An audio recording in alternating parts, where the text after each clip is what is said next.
This is how they go in the heats for the James Auto V6s. Jordan Fiddler will start on pole out of Port Colborne, Ontario on the 22F. Then it's Dustin Duga from Welland in the 14. Starting third, Tina Ronning from Stevensville in the 27. Starting fourth will be Josh Dimitro from Port Robinson, Ontario in the 10.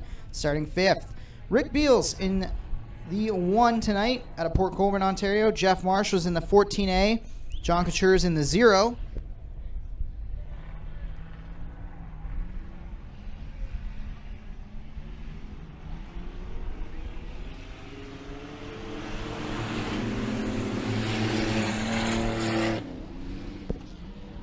Green flag in the air.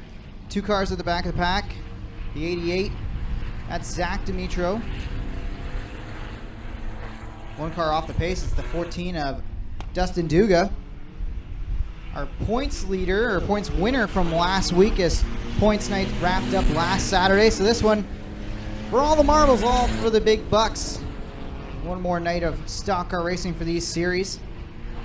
Fiedler out to a lead early in this one, trying to make it 3 wins in a row as he's trying to finish out 2021 really strong. And look, oh, 1 car with a problem. There is definitely some broken suspension there on, I believe that is the 10. Josh Dimitro in the 10. Come to a stop on the high side of 4, and he will not be able to keep going with both those front wheels pointed inwards toward each other.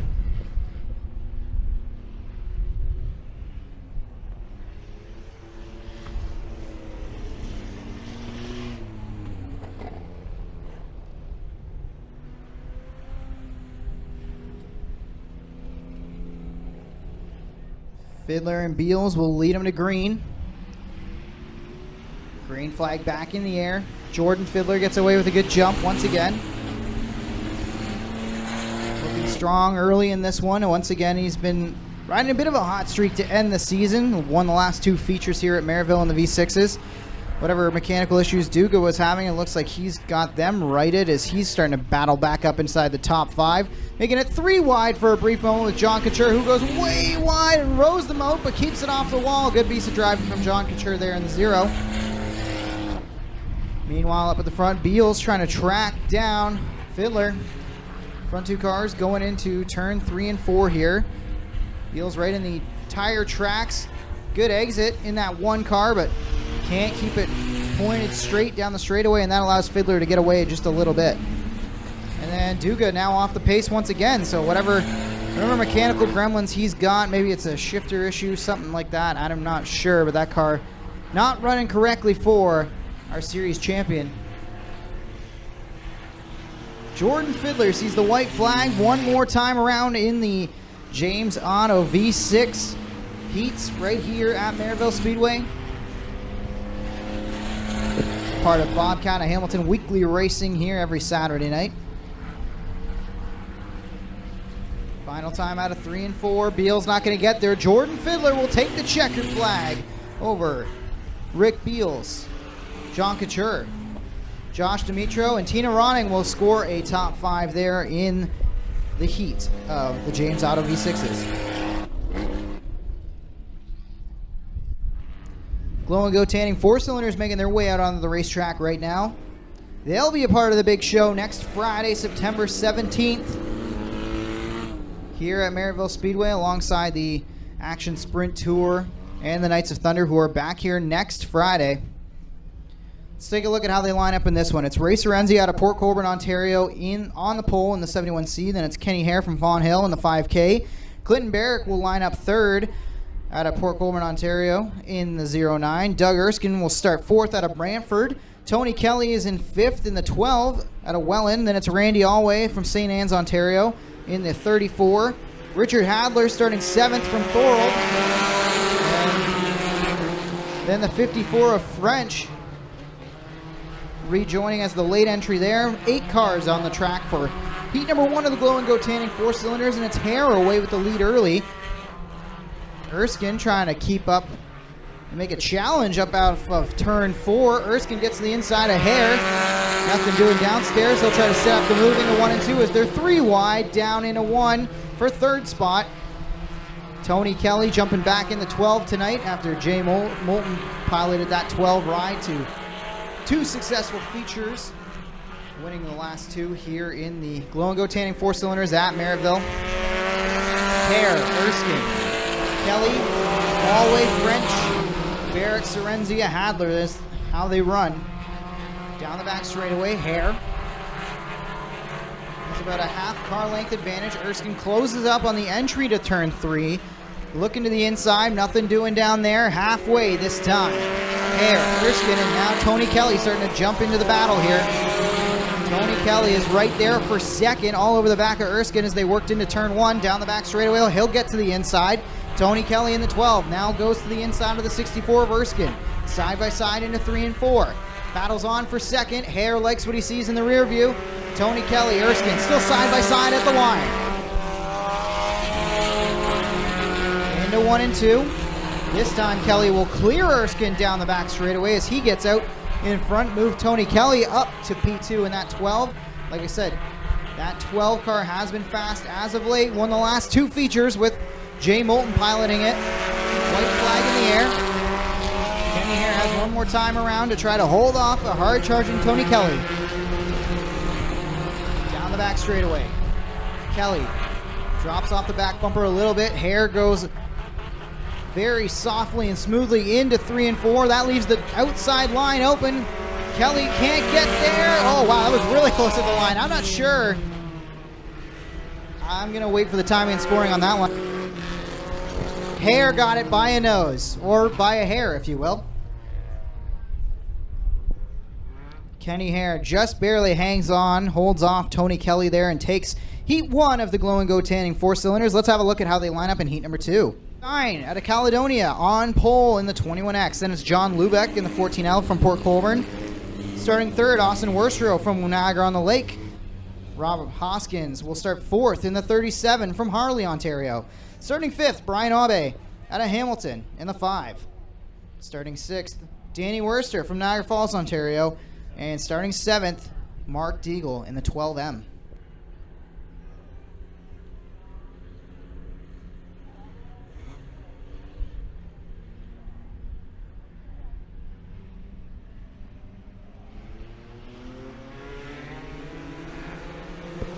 Green flag in the air. Lubeck and Bazine side by side down into 1. Bazine trying to hold off. One car slow through 3 and 4. It was Worstrow that had to lift or get out of the gas. Something happened to that 71. He drops a spot as Abe goes around. Bazine, Lubeck. Austin's in battle with Abe there in the 5. Worstrow trying to fight back on the outside and move his way up from 5th. Nothing doing down through 1 and 2. Into 3 and 4. Still Bazine out front representing Burger Barn. As one car goes around, that's Hoskins in trouble. See if Hoskins can keep it going or if that's going to cause a yellow. Looks like a yellow flag will fly for Rob Hoskins, who was on the inside, I believe, of 3 wide there through 3 and 4, and it just didn't work out for him. Green flag in the air. Sign gets out front early. Lubeck trying to fight back on the outside again. Worstrow having problems on the bottom side. Can't quite get through 1 and 2. Not sure if that's a part of the tricky racetrack or if there's just something with that 71 where it's not handling the way Austin wants. Hoskins takes the 37 off the backside and into the pit area. Looks like his night might be done, or at least this heat will be done for Rob Hoskins.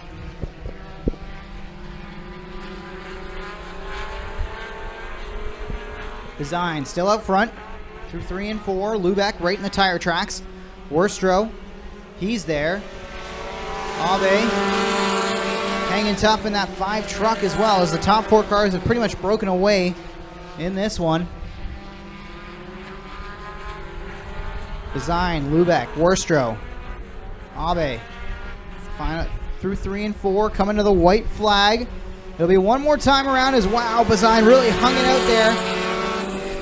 That opened the door briefly for Lubeck, who tries to set the move up and get to the inside through 1 and 2. He can't do that. Down the back straightaway. Bazine gets away with about a car length advantage into 3 and 4 for the final time in heat number 2 of the Glow and Go Tanning 4-cylinders.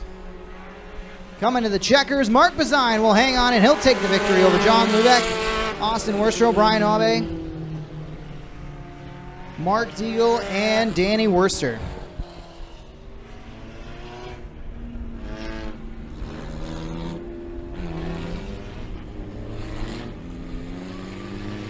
This is how they line up for heat number 3. It's Jordan Denobriga out of Port Colborne in the 7D on pole, alongside of Sean Cuse tonight in the 7 from Beamsville.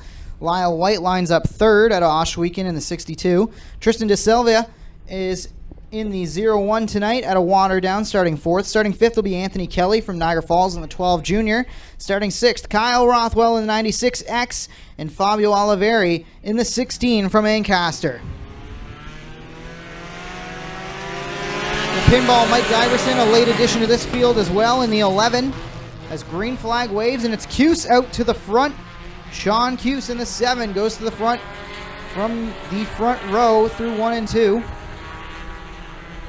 De Silva trying to follow the tire tracks of Cuse to get around the 96. Off the pace is Rothwell in the 96 tonight. Looks like he may have got power again as the car wiggles into 1 and 2, but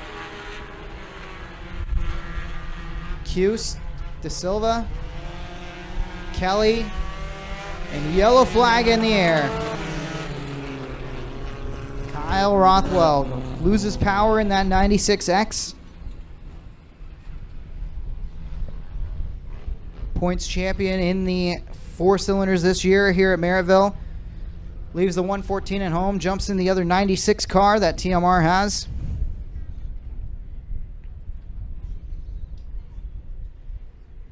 And looks like he's going to rejoin the field at the back. Might be able to keep it running. We're not sure.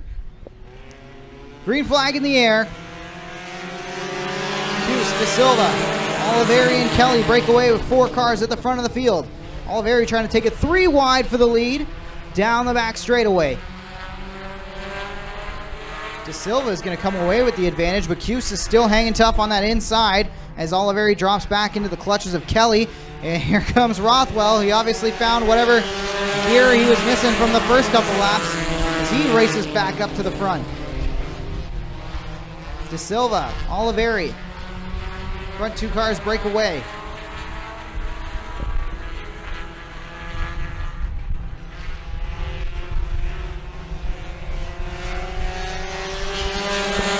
Rothwell back up to 3rd, now trying to challenge for 2nd.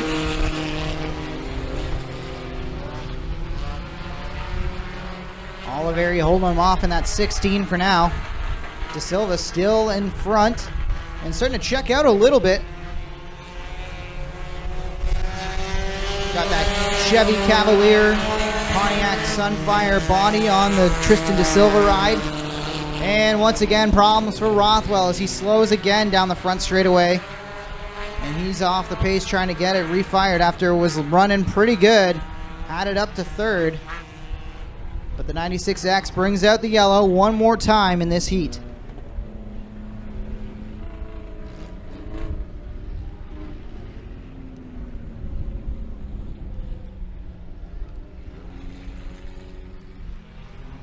Green flag in the air. Oliveri's already hanging it out a little sideways up off of 4, trying to keep pace.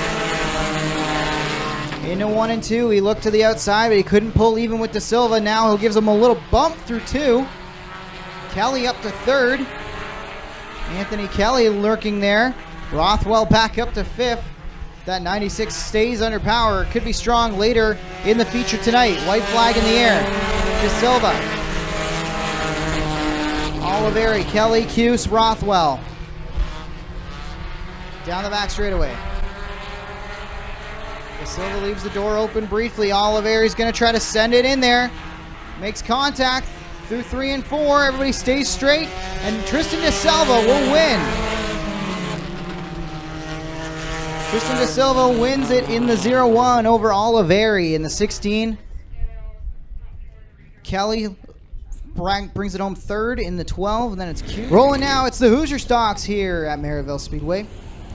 Starting on pole, series champ from this season, Dave Bailey out of Hagersville in the 49. Then it's Jim Lampman from Caister Center in the 28. Kenny Sargent will line up 3rd. Craig Hanley out of Picton, Ontario starts 4th in the 26th. Tyler French from Belleville is in the 0. Bryce Richardson in the 11R will start 6th out of Port Colborne. And starting 7th, Spencer Smolders from Merlin, Ontario in the 21.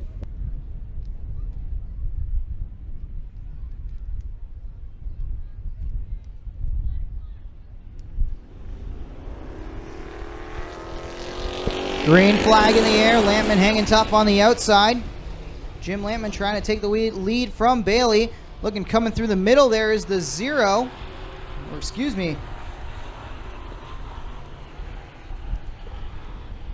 That's a 26 of Hanley who comes through. Makes a great move up to 2nd. Picks up a little damage in the process in that 26.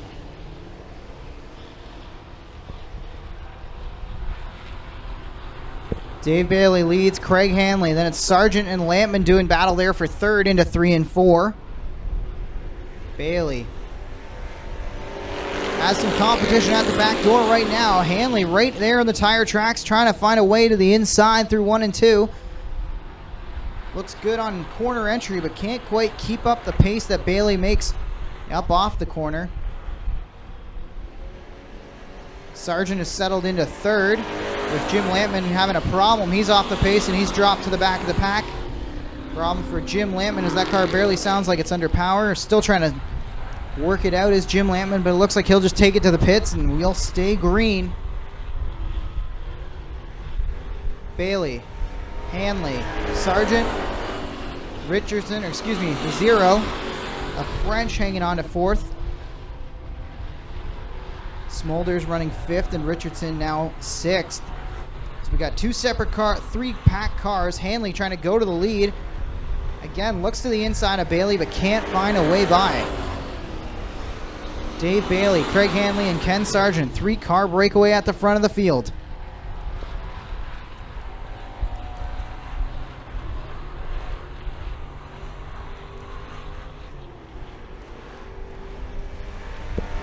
Bailey continues to lead. 2 laps to go.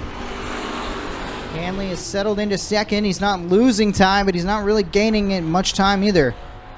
That lead is about a car length for Dave Bailey as he gets ready to come to the white flag. Final time. Bailey, Hanley, Sargent into 1 and 2 for the final time. Bailey has the middle groove working through the corner, slides up the racetrack, trying to take advantage of that D-shaped oval, that D shape on the back stretch. Out of 3 and 4 for the final time. Hanley's not going to get there. Bailey will hang on and he'll win it over Craig Hanley, Kenny Sargent, Spencer Smolders, and Tyler French. Lineup for heat number 2. Steve Robinson out of Port Colborne in the 1-2J tonight. Then it's Clint Nichols in the 43C, starting 2nd. Go Fast People will start 3rd in the 11 out of Thorold. Then it's Mike Thorne in the 55. Dave Small in the 7X from Port Colborne. Chris Hale out of Guelph in the 79. And Val Longboat out of Oswegan in the 48, running at the back of the pack right now, starting 7th. Robinson away. Leads it through 3 and 4, kicks out the back end, and he'll lead lap 1 from Clinton Nichols. Hale trying to make a move to the inside of Thorne, muscles his way by. Hale hasn't cleared Thorne yet. As the battle rages on for 3rd into 3 and 4. That time Hale will clear, and look at Small making the move on the outside of Teeple. Dave Small on the 7X moving up the field. 1 car around up off of 4. That's Longboat in the 48. Keeps it going. We stay green. Nichols trying to find a way by the 1J2 of Robinson.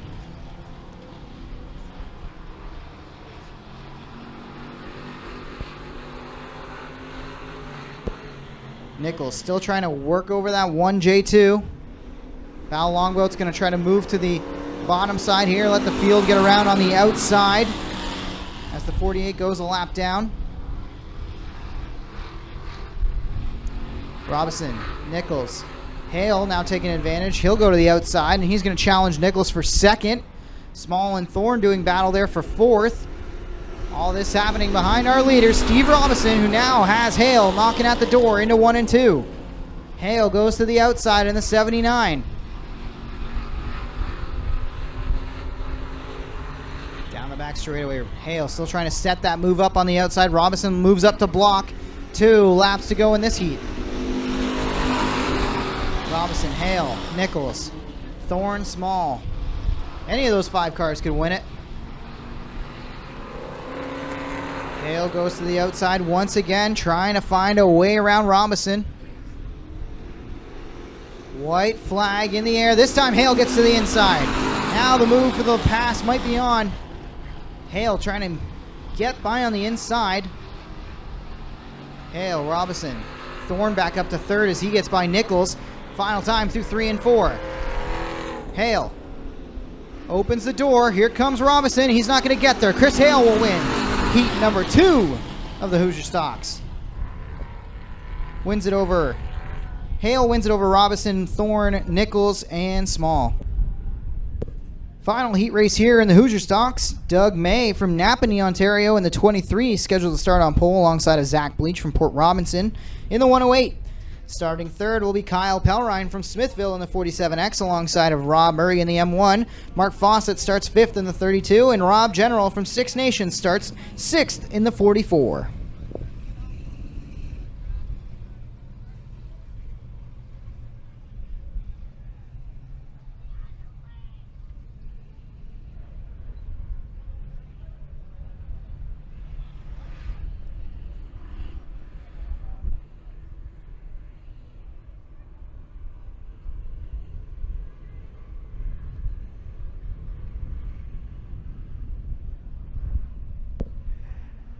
Coming to the green flag here. May and Bleach lead them.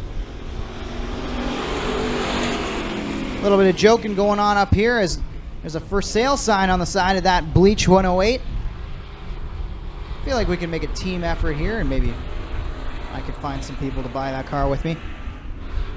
It's a winning car as of right now as it's out in front on lap number 1. Rob Murray trying to change that though in the M1. Murray trying to find a way around the 108 of Bleach. Down the back straightaway. Top 3 cars have broken away in this one. Pelrine is right there as well as he works 3rd place, trying to follow the tire tracks of Murray. Murray looking to the inside, but nothing doing through 3 and 4 that time. Into 1 and 2 now. Again, goes to the inside, but still nothing working downstairs. Bleach out front. Bleach. Murray, Pelrine, Fawcett. And then it's Doug May battling there with the 44 of General.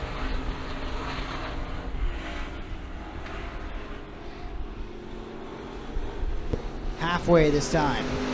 Bleach in the 108, still out front. Murray trying to find a way by. Works to the inside through 1 and 2. Has to fall back down the back straightaway.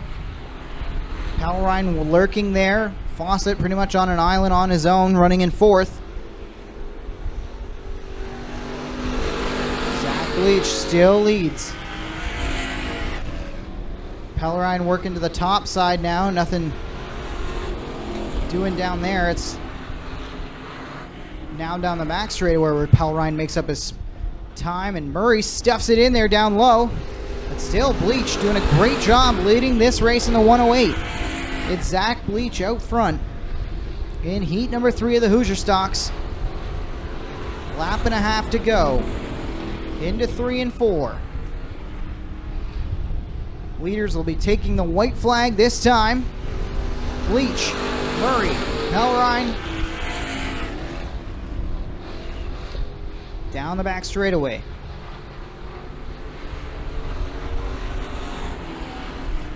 Murray trying to set up one last challenge through 3 and 4. Bleach moves up the racetrack, leaves the door open, but Murray can't keep the power down. It's Bleach, Murray, Pelrine, Fawcett, and then Doug May will round out the field. 50-lap event here in the feature later tonight, but first we got the heats. Heat number 1 looks like this. Brad Rouse out of Fort Erie will start on pole in the 18R. Then it's Billy Bleach Jr. from Port Robinson in the 108. Starting 3rd, Dave Flanagan in the 74. Starting 4th will be Jay Mallory in the 20. Starting 5th, Rob Knapp in the 2K. Starting 6th, Nathan Peaty from Ridgeway, Ontario in the 23N. Jessica Power from Kingston rolls off 7th in the 52. John Bibian will start 8th out of Port Colborne in the 62, and Dean Scott rounds out the field of 9 cars. Rouse gets the early jump and leads down into 1. Bleach trying to fight back on the outside now. He takes over 2nd as Flanagan was briefly looking there. Mallory runs 4th. Down the front stretch, Rouse has about a 2-car length advantage. Billy Bleach Jr. 2nd. 3 wide, all contact between Knapp, Mallory, and Flanagan. Tight race in there as Knapp still trying to sail it in there on the bottom side underneath Mallory. No love lost early in this one as they were 3 wide going for 3rd. Flanagan ultimately comes out on top as he takes the Centennial Construction 74 to 3rd. And look at Knapp sailing in there once again. Still side by side for 4th. Rob Knapp in the APC 2K, trying to find a way by Jay Mallory. The last 2 times he has absolutely sailed it in on the bottom side of 3 and 4. Now he'll try the top side, but it's the mongrel Jay Mallory and the Kenny U-Pole 20 getting away. Meanwhile, still Brad Rouse out front. The 18R Bellinger Electric white car for Rouse this week. Looking strong at the front of the field in heat number 1. Knapp, Flanagan, Bleach, Flanagan, Mallory, Knapp, Jessica Power trying to find a way by Rob Knapp for that 5th spot. Hasn't been able to set up the move so far. Coming to 2 laps to go.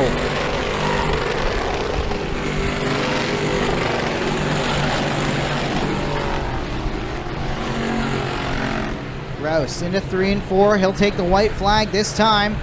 Billy Bleach still lurking there. Flanagan has dropped back off in 3rd place. Rouse at the stripe, led it by over a second down the back straightaway for the final time. It's Rouse, Bleach, Flanagan, Mallory, Power, and Knapp doing battle for the final spot in the top 5. Checkers are in the air. Brad Rouse wins heat number 1 of this dirt car Sportsman. Billy Bleach Jr. brings it home 2nd. Flanagan 3rd. And at the stripe, Mallory brings it home 4th. Jessica Power gets 5th in the 52. Coming out for heat number 2, Greg Penante, the pole sitter in heat number 2. Out of Port Colborne in that 99P. Then it's Ryan Ferry in the 1F. Starting 3rd will be Cody McPherson from St. Catharines in the 7. Starting 4th, Taylor Vanderzin in the 74X. Starting 5th will be James Friesen from Niagara-on-the-Lake in the 72. Starting 6th, Noah Mamo from Ridgeway in the 3N. Starting 7th, Justin Sharp from St. Catharines in the 8S, and Curtis Friesen in the 68, scheduled to round out the field of 8 cars.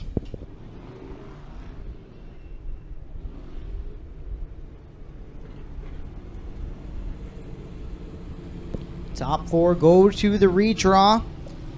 A little later on in the night, Dirt Car Sportsman 1,000 to win.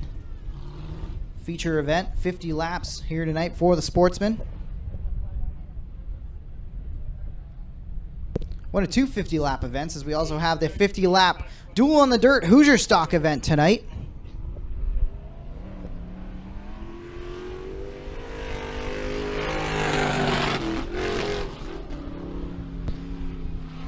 Curtis Friesen gets it going, and he'll rejoin at the back of the pack in the Reed's Haulage 68. CAA tow truck pulling back into the infield, and we should be going green next time by.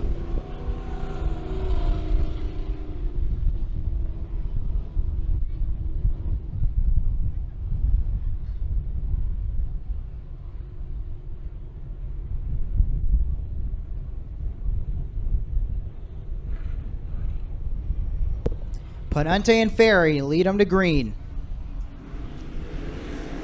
Green's out.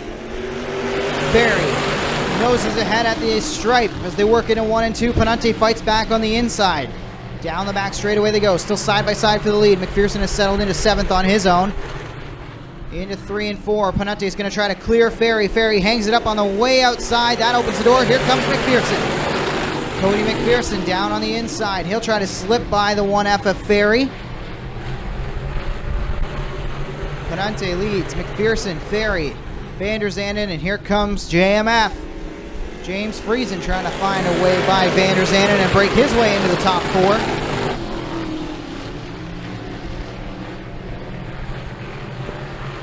Panante, McPherson, Ferry, Van der Zanden, Friesen, Sharp, Mamo, and Curtis Friesen rounding out the back of the pack.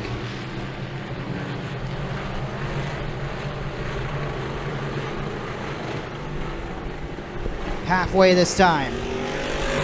Panante in the Gaston's Auto Sales 99P is fast in time trials, fast in hot laps, and fast once again out front of this one.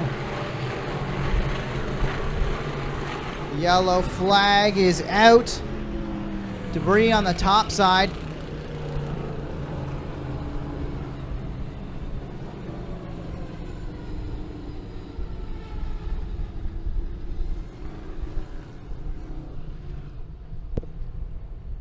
Big piece of debris there, brings out the yellow CAA tow truck on the scene.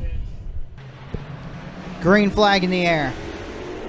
Panante back out front, McPherson, Ferry, Van der Zanden. Trying to break into that top 4. Here comes James Friesen in the Bobcat of Hamilton 72. He works to the inside of Van der Zanden. Van der Zanden driving for Robar Centers. Still Panante out front. A little bit of sparks off the bottom side of the Mamo vehicle at the back of the pack. Not sure if that was from the headers or maybe something grinding on the backside there, but 2 laps to go.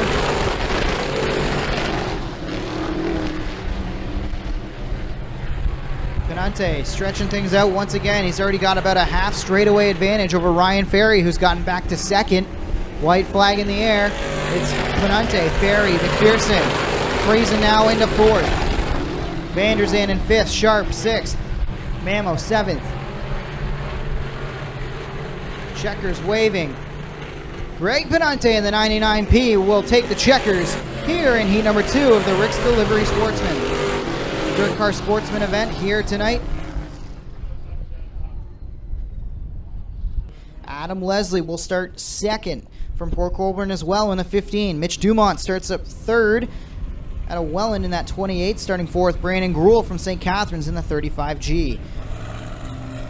Starting 5th, Terry Smith from Niagara Falls in that 22. Then it's Dan McKay in the 13M. Starting 7th, Greg Brinklow out of Kingston in the 707. And Dave Mamo from Ridgeway rounds out the field of 8 cars in the 3 Mamo.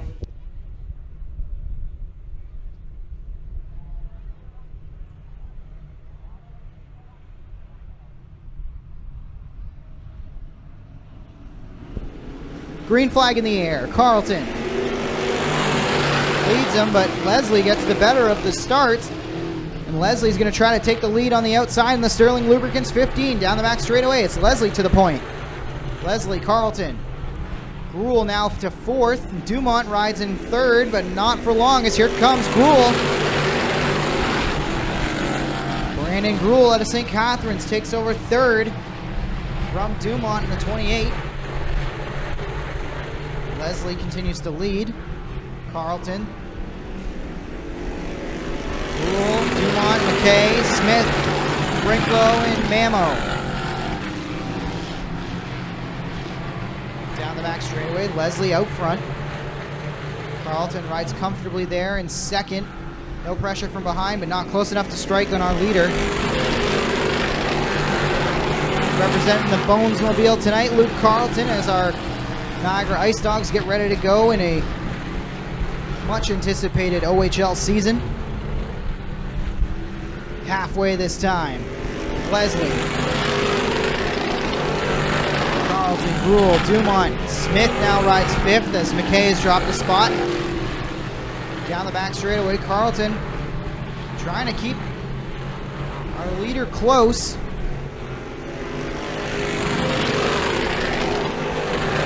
A couple cars way up on the outside. Brinklow goes way wide, pushes McKay up the track. That was almost a big accident in turn 4. But they stay off each other. They go down the front stretch and we stay green. Leslie, don't look now. Carlton's still lurking there. Closing ever so slightly last time. Carlton had the lead down to 0.6 of a second. See if he can make up any ground coming to the white. Out of 3 and 4, white flag waves. Leslie, Carlton. Carlton made it about a 10th up. He's going to need more than that if he wants to steal the win from Leslie. Down the back straightaway. Top 2 cars on an island by themselves, heading into 3 and 4 for the final time.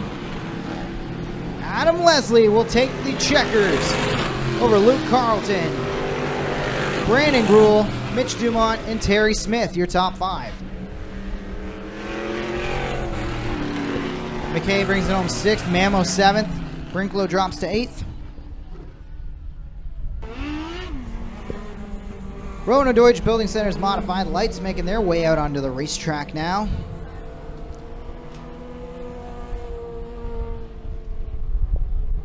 On pole in this one, Tyler Winger out of Fort Erie in the 4, and then it's RJ Pitts out of Port Colborne in the 26. Dylan Slater will line up 3rd in the 50. Then it's Randy Giroux in the 24. Starting 5th will be Sean Iftani in the 27. Josh Slater starts 6th in the 17 out of Port Colborne. Starting 7th, Chris Watson from Niagara Falls, Ontario in the 07. Starting 8th, Ryan Anderson from Port Colborne in the 44. 8 cars in heat number 1. Green flag in the air.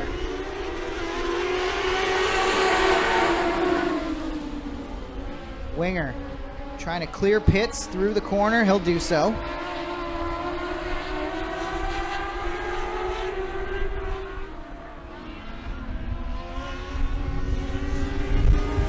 Winger leads lap 1 as Giroux making some bold moves. He's trying to come through the field.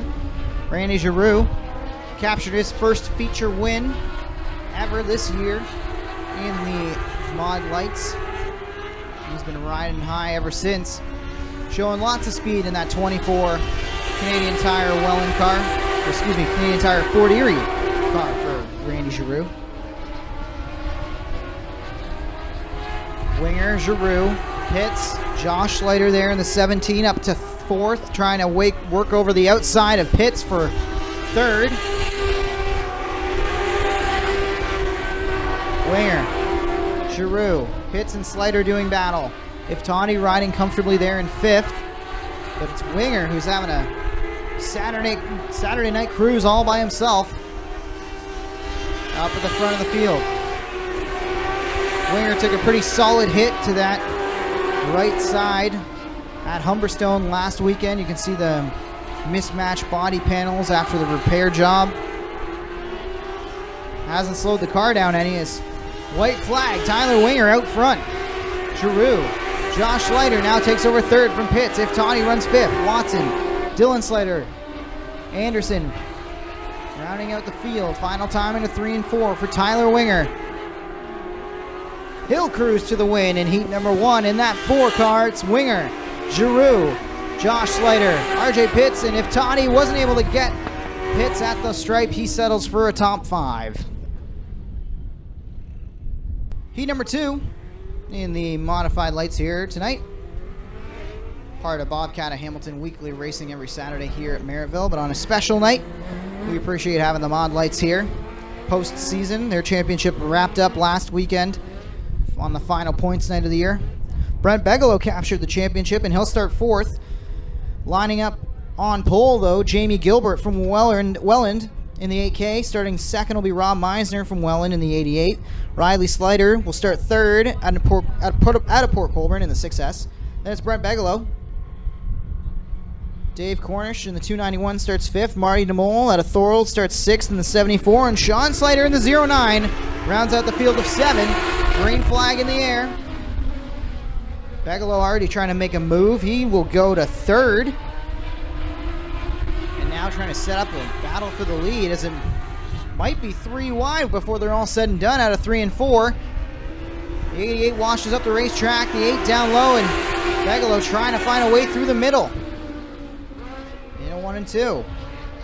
Gilbert out front in the 8K. And it's the 88 now. Meisner in the 88. Bigelow gets to the inside. Takes over second. Here comes the 74, DeMol, as we got 5 cars under a blanket working into 1 and 2. Gilbert shuts the door on Bigelow, but down the back straightaway, the door opens back up, and here comes Brent Bigelow trying to take the lead in the Seaway Fluid Power 16. Out of 3 and 4. Bigelow to the point. Gilbert trying to do battle with the 88. Meisner in the 88 tonight, fighting back on the inside, trying to take second back by. Can't do it. Still Bigelow out front. Here comes 09 of Slider. Sean Slider, who started shotgun on the field. He's trying to find his way up into second in one fell swoop. Door shut in his face by Meisner. Into 3 and 4. It's Bigelow. 1 car washing up the racetrack. That's Gilbert. That opens the door for Slider and the 88 of Meisner to clear, as they're still door to door, working into 1 and 2 for second position. It's Bigelow.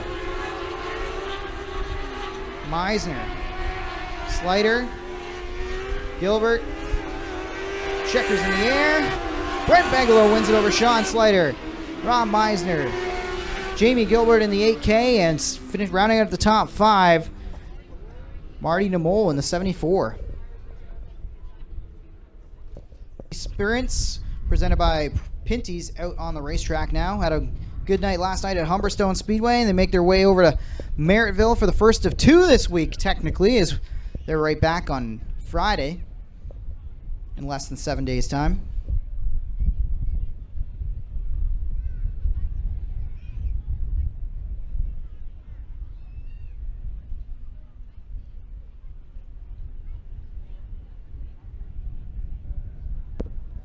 Reminder, race fan, even though the championship points have already wrapped up,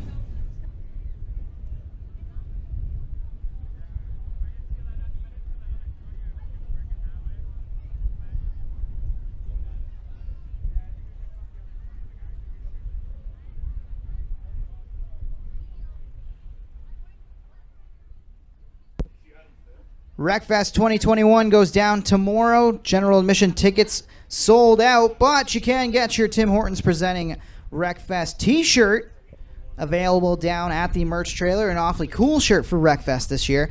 And don't forget about the Monsters of Merrittville next Saturday here at Merrittville Speedway. 2 shows for the monster trucks, one at 1 p.m., one at 7 p.m. 97.7 Hits FM, my home station, presenting that one. We're looking forward to having Soper and Brown out as part of that event, as the Pinty's Knights of Thunder begin to roll for heat number 1.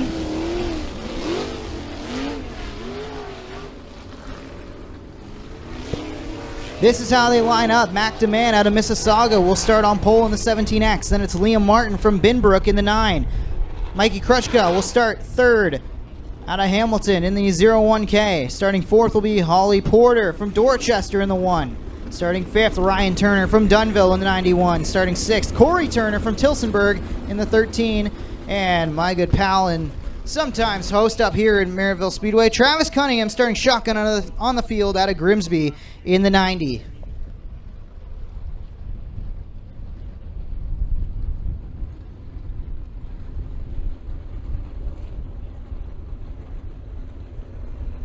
Going 8 laps here in the 360 sprints. It's DeMann and Martin leading them to green. Green flag in the air. Down into 1 and 2. The Knights of Thunder carry speed. Martin trying to hold on to that second position, but he's already under fire from the 0-1 of Kruchka.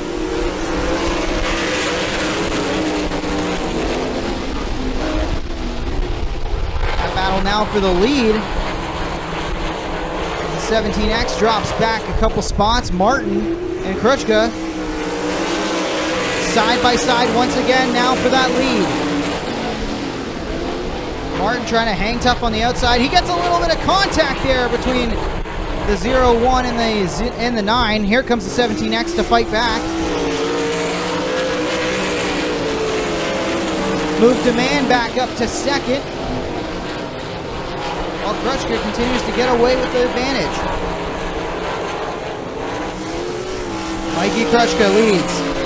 Mac Demand, Liam Martin, Holly Porter, Ryan Turner, Corey Turner, Travis Cunningham. Field starting to spread out a little bit here.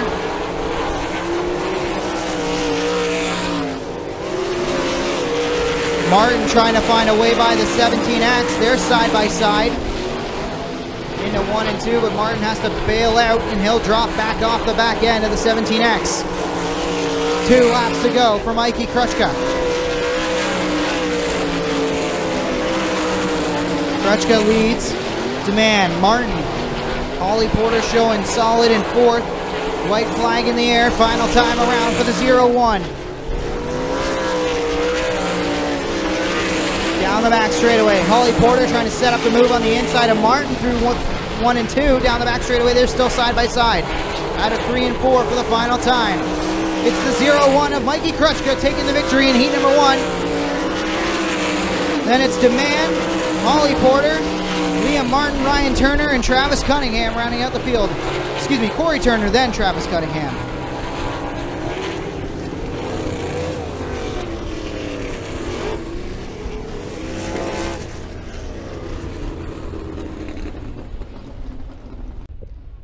Again, Burger Barn presenting the show next Friday, September 17th, right here at Merrittville Speedway. Knights of Thunder 360 sprint cars headline a night of action sprint tour. Hoosier stocks on the card as well as the mini stocks. Burger Barn presents next Friday's action here at Merrittville Speedway, September 17th. Final chance to catch the stock cars in action in 2021 here at Merrittville.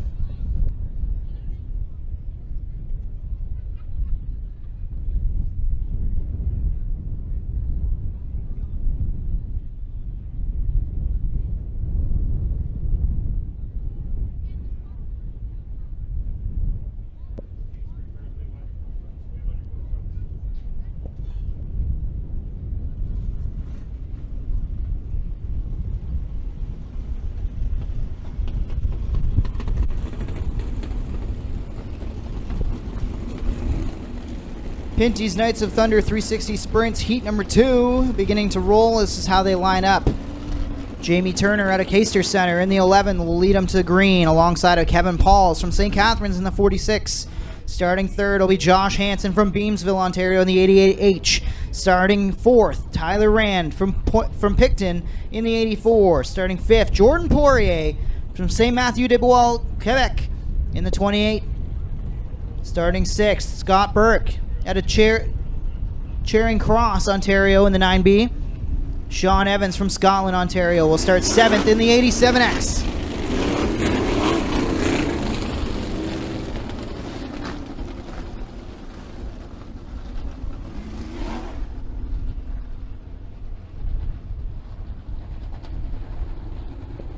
Turner and Pauls lead them to green.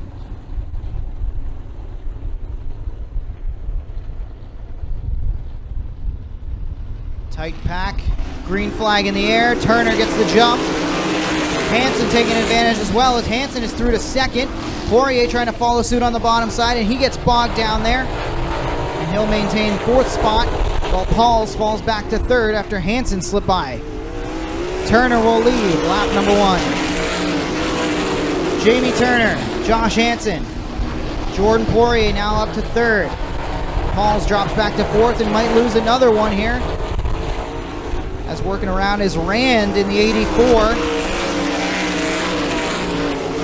Tyler Rand goes to 4th. Jamie Turner continues to lead at the front. Hansen's falling back into the clutches of Jordan Poirier, who's won just about everything he possibly can try to win here at Merrittville in the Knights of Thunder. Always strong when he straps in a sprint car here at Merrittville, and once again showing he's got a lot of speed in that 28. Turner, Poirier, Hansen, halfway this time. Jamie Turner still leads.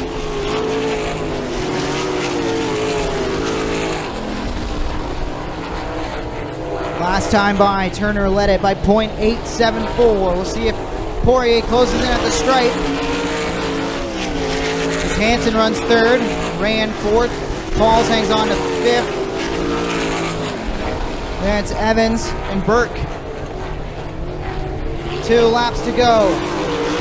Poirier picked up a 10th last lap. He's going to need a little bit more again this lap. And he does. He cuts it down to a .3 second advantage. Leader's going to be taking the white this time off of 4.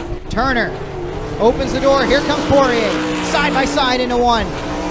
Jordan Poirier's got the bottom side working, and he will go to the lead. Turner trying to crossover move. Can't get even. He'll try to get there in 3 and 4. Poirier shuts the door. Jordan Poirier is going to take heat number 2 in the 360 sprints. Pinty's Knights of Thunder here at Merrittville. It's Poirier, Turner, Hansen, Rand, Pauls, Evans, and Burke.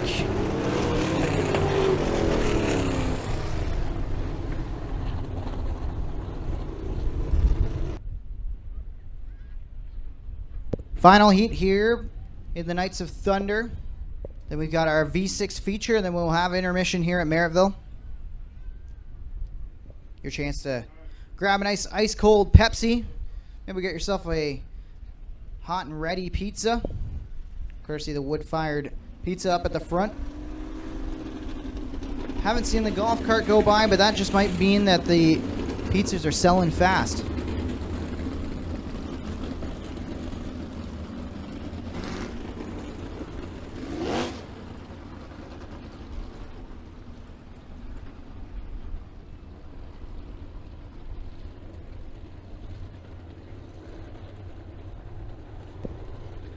As some of us up here in the tower argue about how hungry we are for pizza and how we wish that we would get a tower delivery of pizza.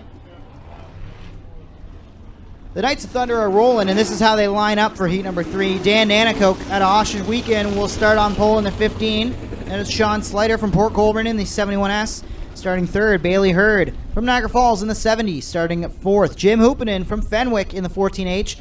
DJ Christie will start 5th. Out of Beachville in the 5, and Glenn Stiers from Oshweekend is in the 0 tonight, starting 6th in this one. Nanakoke and Sean Slider lead them to green. Cars spanning out 4 wide as they come across the Tim Hortons finish line. Wild action down into 1 and 2, but it's Nanakoke who gets away with the lead for now. Slider trying to work to the outside, and here comes Jim Hoopinen. Hoopinen in the 14.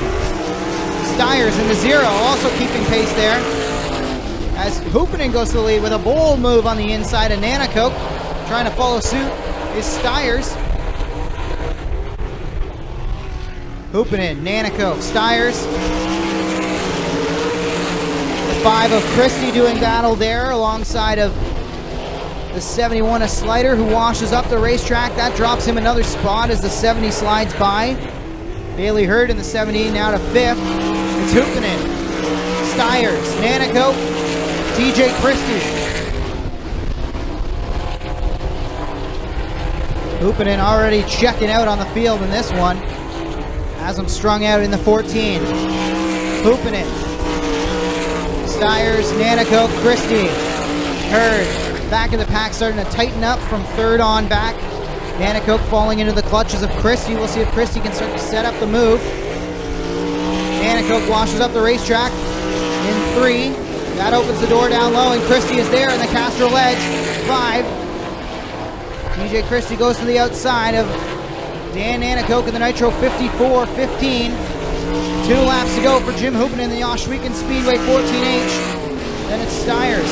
Christie now 3rd. Nanakoke, Hurd, Slider. Jim Hoopinen. He sees the white flag in a dominating heat here.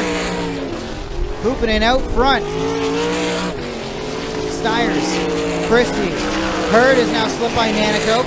And Slider running 6th. Final time out of 3 and 4. Here comes Jim Hoopinen. He wins heat number 3 of the Knights of Thunder 360 sprints right here at Merrittville Speedway. Stiers brings it home 2nd. Christie, Hurd, Nanakoke, and Slider.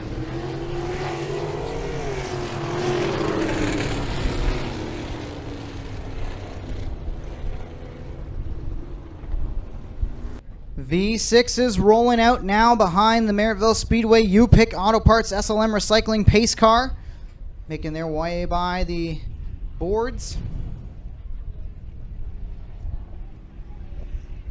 Jordan Fiddler will lead him to green alongside of Rick Beals out of Port Colborne in the 1. As Josh Dimitro is in the 10 tonight. John Couture starts 4th in the 0 Batman ride out of Niagara Falls. Tina Ronning will start 5th, the Black Widow out of Stevensville in the 27. Dustin Duga will start 6th in the 14. Then it's Nick Hoffman who pilots the 780 tonight from Welland. Zach Dimitro's in the 88, and Jeff Marsh in the 14A. Looks like they've got that car fixed up, and he is back out and starting shotgun on the field. Pace cars in. Fiddler and Beals lead them to green.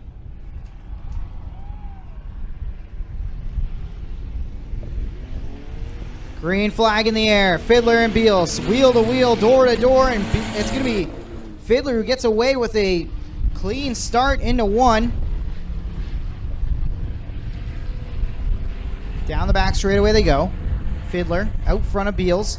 Duga looks like that car is running good again. It's contact deep in the field. Couture gets together with the 10 of Josh Dimitro after Duga gets by, and that creates 2 very separate packs in this one. Fiddler, Beals, Duga out front. Couture, Dimitro, Ronning, and the rest all doing battle there for about 4th on back, but the top 3 is single file at the front. Fiddler continues to lead. Beals, Duga. 1 car again, problems. It's Jeff Marsh in the 14.8 again. Looks like that car may have broken one last time. The fix didn't hold, and Marsh brings out the yellow in the V6s.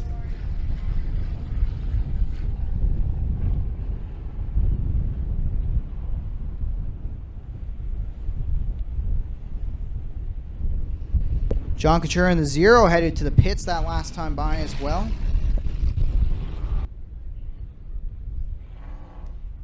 Beals and Fiddler leading them back to green. Fiddler, the control car, gets to fire anywhere between the score clock and the blue cone in 4. Green flag in the air. Fiddler jumps on it. Duga, series champion, trying to score 1 more feature win late in this year. Drives it in. Battling side by side with Beals. Fiddler, Beals, Duga. Josh Dimitro's in the 10, Ronning in the 27. Still side by side. Beals and Duga battle hard for second. It's all allowing Fiddler to get away with the lead. Duga trying to make that inside work in that Pontiac. Down on the inside of Beals. This time looks like Duga is going to be able to slide through, and he's going to slide a little too close. Wow, that got real close. As Dustin Duga almost made contact with our leader Jordan Fiddler as he looks to set up the pass for the lead. Fiddler, Duga, Beals.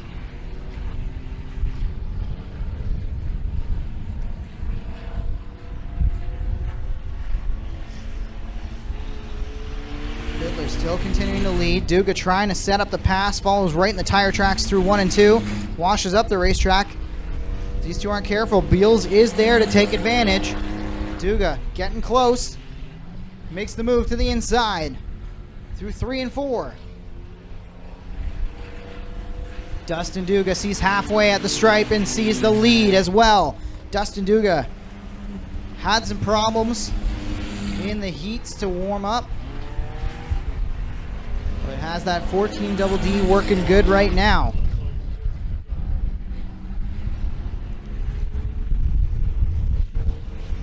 Duga, Fiddler, Beals.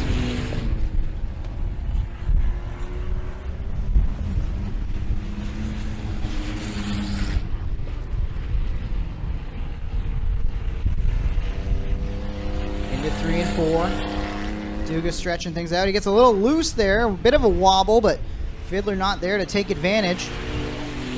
Beals riding there comfortably.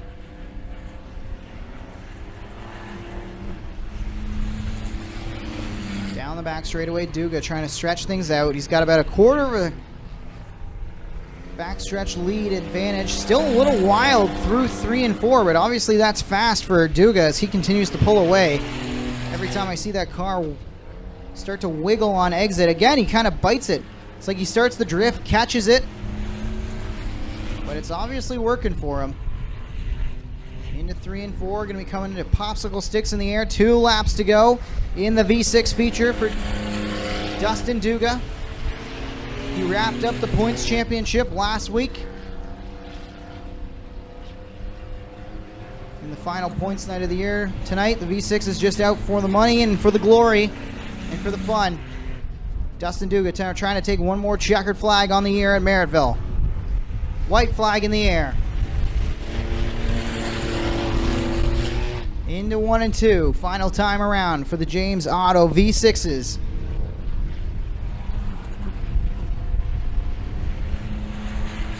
Into 3 and 4. Your champion and tonight's winner, Dustin Duga in the 14 Double D, takes one last checker on the year over Jordan Fiddler, Rick Peels, Josh Dimitro, and Tina Ronning rounding out the top 5 in the V6s here at Merrittville.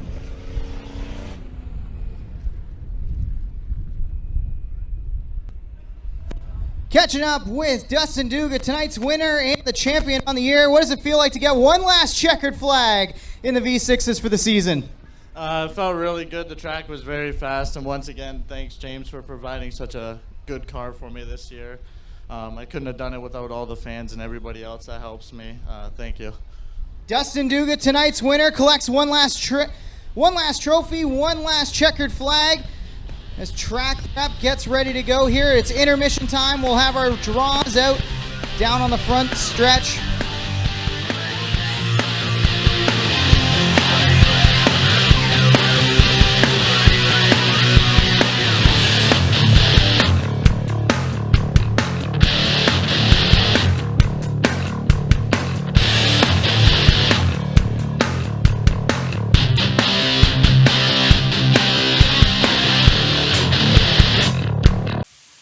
There are a lot of things in this world that are fake.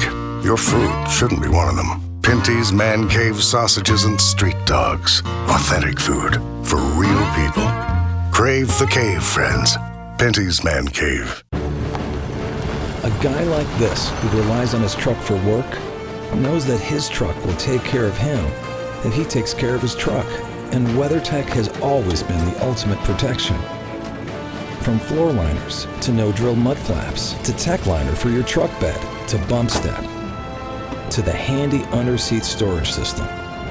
And Cup Phone keeps phones secure in any cup holder. Order your ultimate protection today at weathertech.ca. Let's have a look at how they will line up in this feature event. John Lubeck out of Port Colborne, Ontario starts on pole in the 14L. Then it's Kenny Hare from Fawn Hill in the 5K. Starting third, Sean Cuse from Beamsville in the 7. Starting fourth, Doug Erskine out of Brantford in the 64. Anthony Kelly from Niagara Falls starts 5th in the 12 Junior. Starting 6th, Mark Bazine out of Caledonia in the 21X. Starting 7th, Brian Obe out of Hamilton in the 5. Starting 8th, Fabio Oliveri out of Ancaster in the 16. Starting 9th, Austin Worstrow from Niagara-on-the-Lake in the 71W. Starting 10th, Clinton Barrick from Port Colborne in the 09. Starting 11th, Tony Kelly from Welland, Ontario in the 12. Starting 12th, Tristan Da Silva out of Waterdown in the 01. Starting 13th, Randy Alway out of St. Anne's in the 34. Starting 14th will be Mark Deagle in the 12M. Starting 15th, Kyle Rothwell from Welland in the 96X. Starting 16th, Chris French in the 54. Starting 17th, Danny Worster from Niagara Falls in the 44. Starting 18th, Jordan Denabriga from Port Colborne in the 7D. Starting 19th, Richard Hadler from Thorold, Ontario in the 60. Starting 20th will be Rob Hoskins from Harley in the 37. Starting 21st, Lyle White out of Oshwegan in the 62. Ray Sorrenzia rolls off 22nd out of Port Colborne in the 71C. And Mike Giberson, the pinball, starts 23rd on the field in the 11 from Caledonia. Lights out on the U-Pick Auto Parts SLM pace car. Lubeck and Hare lead him to green. Lubeck, the inside car in the 14L. Hare up on the outside in the 5K. Green flag in the air, and it's Cuse who's going to make the bold move to jump it 3 wide as Lubeck has a problem off the start. John Lubeck in the 14L does not get going. Problems for Lubeck. We stay green as of now. Hare gets away with the lead. Then it's Cuse. And this should be a yellow, I believe, as I don't think Lubeck's going to be able to make it around to get off the racetrack. Field's going to take the lap, and then we'll go yellow. And looks like Lubeck's going to feel the heel of the Church of the Yellow Flag and get rolling, but we go back to yellow. Kenny Hare gets him going.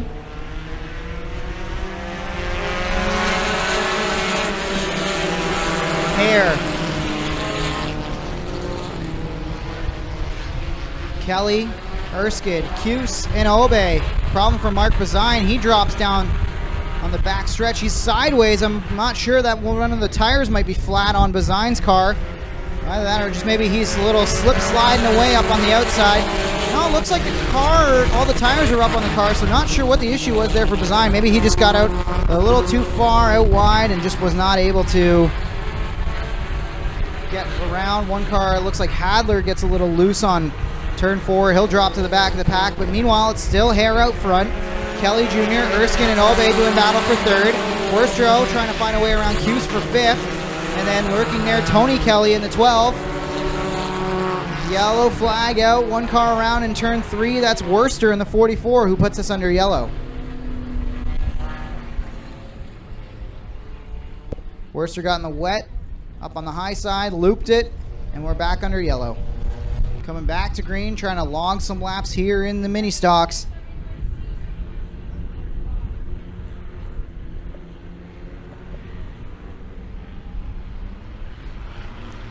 Green flag in the air. Hare, Kelly, Erskine, Obe, Worstro, Cuse, Tony Kelly, Fabio Oliveri, Barrick, De Silva. Whole pack of cars up at the front trying to win this $500 pot. Kenny Hare, suspension bouncing around on that 5K car. Meanwhile, Anthony Kelly is going to go around on the outside. Anthony Kelly Jr. Obe having a great showing up into 3rd. Sean Cuse in the 7B settled into 4th, but now has Tony Kelly looking to the inside through 3 and 4. Tony Kelly washes up the racetrack. 1 car around on the backstretch. It's Deno Briga. We'll see if he can keep it going. Looks like he's rolling. We're going to stay green for now as another car's looped it. Worster's around in 4. Or in 3, excuse me. Yellow flag back in the air as Danny Worster has looped it once again in that 44. Chaotic moments there as Deno Briga looped it on the backstretch, but he was able to keep it going.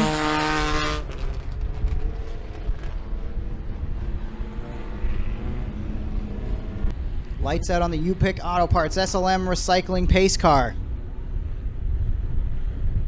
Anthony Kelly leads, Kenny Hare, Brian Obe, Tony Kelly, and Sean Cuse. Green flag in the air. Kelly and Hare, door to door, wheel to wheel, and maybe a bit of contact down the front stretch. Here comes Obe and Tony Kelly trying to get into the inside of the 5K of Hare. Down the back straightaway, Kelly. Oh, 1 car slips, sliding away. What a move from Tony Kelly on the outside. Wow, that car looked like it was dead sideways down the back straightaway. And somehow he gets around the front side of Brian Obe without spinning it. Tony Kelly to 3rd. Reminder, that car was piloted by Jay Moulton to a win the last 2 times here at Merrittville.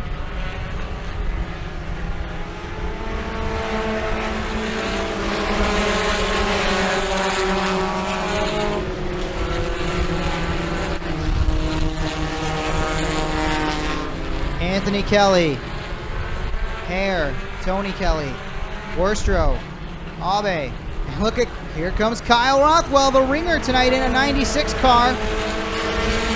The champion parked the 114 for the year, but he stepped in and took hold of the 96X tonight, and he's driven it all the way up into the top 5 after starting deep in the field. Started 15th, now 5th, and trying to work over Austin Worstrow. Tony Kelly trying to find a way by Anthony Kelly to start challenge his son, Anthony.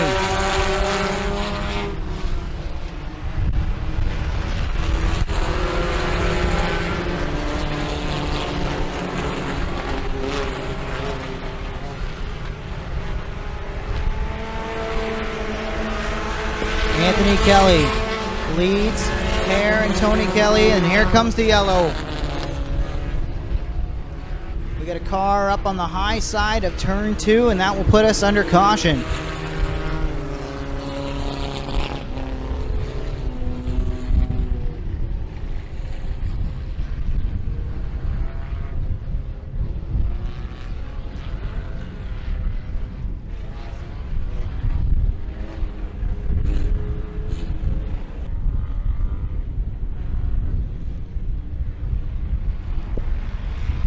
Green flag in the air. Kelly, Hare. Kelly, Worstrow. Ave, Rothwell. That's your top 6 who are still side by side. Anthony Kelly trying to clear to the lead. Can't do it down the back straightaway, now does. Kenny Hare trying to hold on a second. Tony Kelly and Austin Worstrow all over the back bumper of the 5K. Tight racing. One car stopped on the back straightaway. It's Randy Alway in the 34 who's parked it.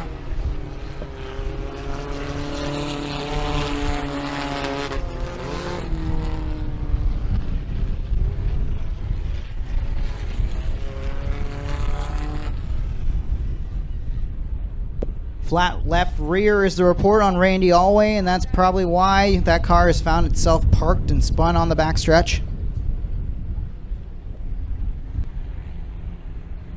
Into 3 and 4 under yellow. Anthony Kelly is going to try to get him going. He punches it as soon as he hits the score clock. He washes up the racetrack. Hare tries to pull alongside down the front stretch. Trying to set up the move into the inside of turn number 1. Can't do it. Kelly leads. Hare. Tony Kelly, Austin Worstrow, Kyle Rothwell. That is your top 5.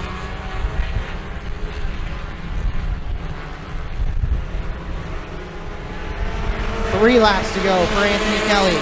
Rothwell's going to slip by Worstrow and take over 4th. Tony Kelly sits 3rd. Worstrow trying to come back on Kyle Rothwell. That's the tightest battle inside the top 5. Kenny Hare points it down to the inside. 2 laps to go. Can Kenny Hare do anything with Anthony Kelly? Cars colliding in the back of the pack. White spinning up the outside. Everybody stays straight. We stay green, and the leaders will take the white this time. Anthony Kelly. Yellow flag. Deagle loops it, and we are going to have another yellow.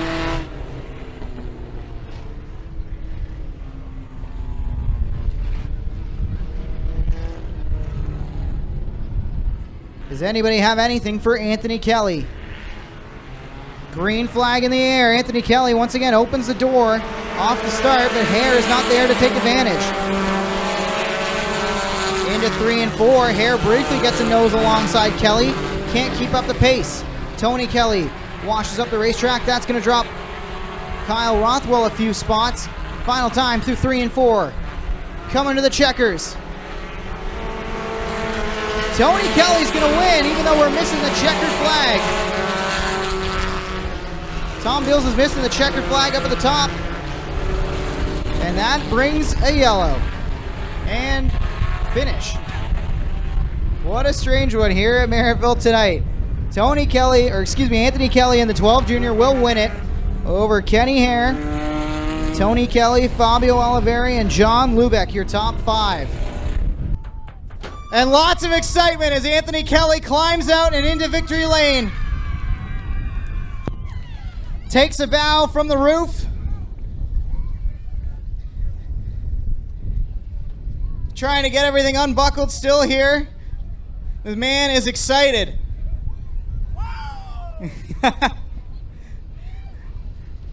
Anthony Kelly, tell us about the drive and how to wrap up a win here coming into the final weekend. Great job. We got one more race left. What does it mean to you to score this victory?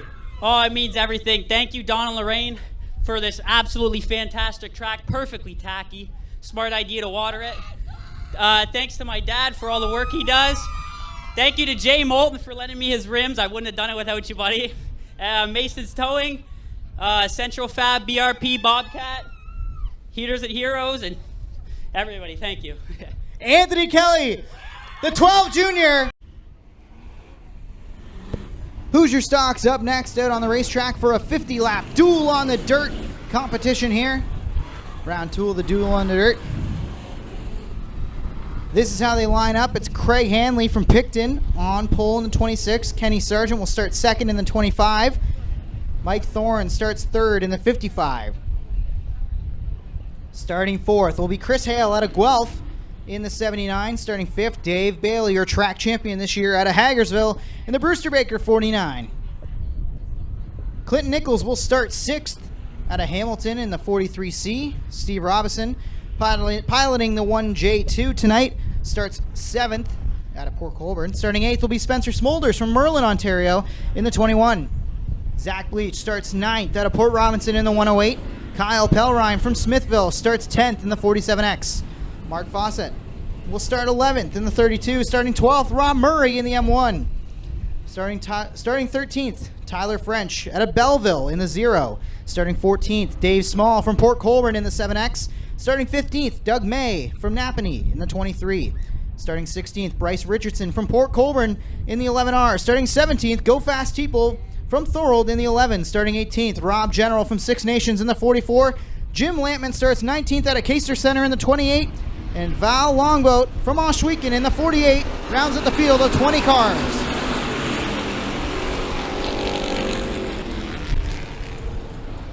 Hanley gets away with the advantage. Restart called off.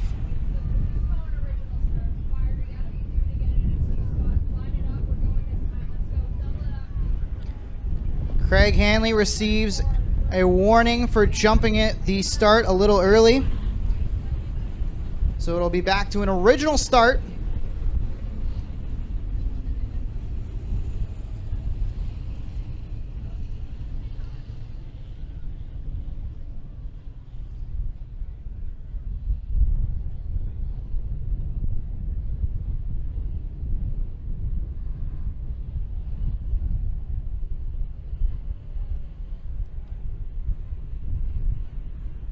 So we'll line them up, try them again. Hanley and Sargent fire together at the blue cone in 4. Much better that time. Hanley and Sargent, side by side.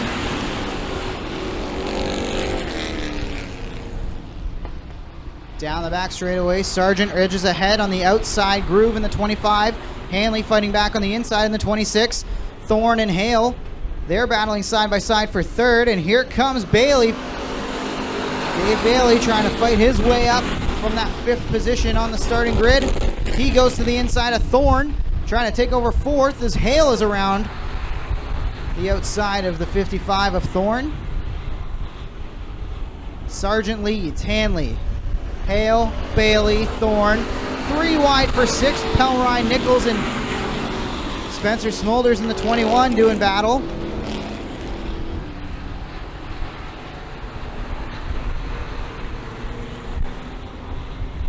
Now coming out of 3 and 4, Sargent, Hanley, Bailey to 3rd after getting past Chris Hale. Now has his sights set on Hanley. Bailey trying to find a way around the inside of Hanley. Sargent, 1 car loops it in front of the field and a little bit of contact with the wall. That brings out yellow as Longboat in the 48 loops it. Now Longboat in the 48 brings us under yellow after spinning it on the outside, or on the exit of turn 4 and into the guardrail. Pace cars in. Sargent can fire anywhere now between the score clock in the middle of 3 and 4 and the blue cone. Green flag in the air. Good start from Sargent. Hanley trying to fight back on the outside as they work into 1 and 2. Bailey keeps it tight to the inside guardrail, and Sargent washes up the racetrack. That opens the door for Hanley. Here comes Craig Hanley to the lead. Sargent may have a problem as he's drifting way up off the racetrack, and he's all the way to the outside and spinning, trying to keep it going straight. Problems for Kenny Sargent in the 25 as he drops from the lead way to the back of the pack, but it looks like he's going to keep it rolling. Not sure if he just got out of the groove or what happened there, but either way, tough break for Kenny Sargent. Now, turning our attention back to the front of the field. Craig Hanley. That's Bailey. Hale. Smolders. Hellrine and Thorne doing battle. Up at the front, Hanley chops off the nose of Bailey, who tries to get back under off of the corner exit. Down the front stretch, Dave Bailey being very patient here. He's got lots of time to find a way around the 26 of Hanley. Hale trying to hang on to that third spot, but has Smolders in the 21 there. Hellrine runs 5th, Thorne 6th. Fawcett working on Nichols, that's for 7th. Now, the battle is on for the lead. Val Longboat in the 48 pulls into the pits. Hanley still trying to hang on that outside groove as here comes Dave Bailey. They're side by side for the lead down the front stretch. Dave Bailey up on the inside. Hanley on the outside. Top 2 cars have broken away from the rest of the field in this one as Bailey's really pushing the pace. Hanley's been able to match it, but up off of 4. Still side by side. Bailey can't find a way to clear Hanley, who's got that car working on the outside as of right now. They're still door to door as they work down the back straightaway. Coming into 3 and 4. Eyes up on the lead battle.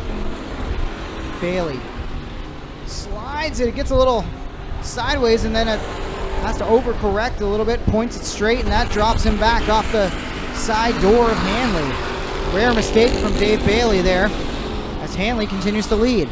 Hanley, Bailey, Thorne, Pellrine, and Smolders. That is your top 5. Fawcett lurks there in 6th.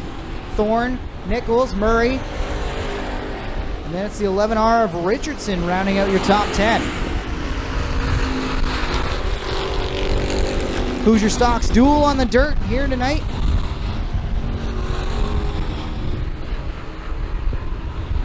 Hanley coming under fire once again as here comes Dave Bailey. Bailey has won it pretty much all this year. Rob Murray got 2 wins. Ryan Beagle got 1 win in the Hoosier Stocks. The rest of the feature wins this year at Merrittville all went to Dave Bailey. The Brewster Baker Queenston Chev 49. Trying to find a way around Craig Hanley's 26. Hale. He still rides 3rd, but 3rd through 6th is all under a blanket as now Fawcett has closed the gap. Hale, Pellrine, Smolders, and Fawcett doing battle for 3rd. But up at the front, Bailey still working over Hanley. Hasn't been able to find a way around yet as one car's around. One car is looped it on the low side of 3 and 4.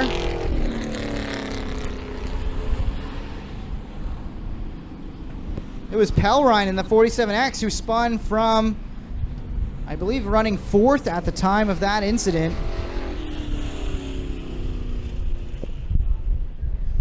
Fawcett made contact with the 47X of Pellrine, and that is going to result in a penalty from Mark Fawcett.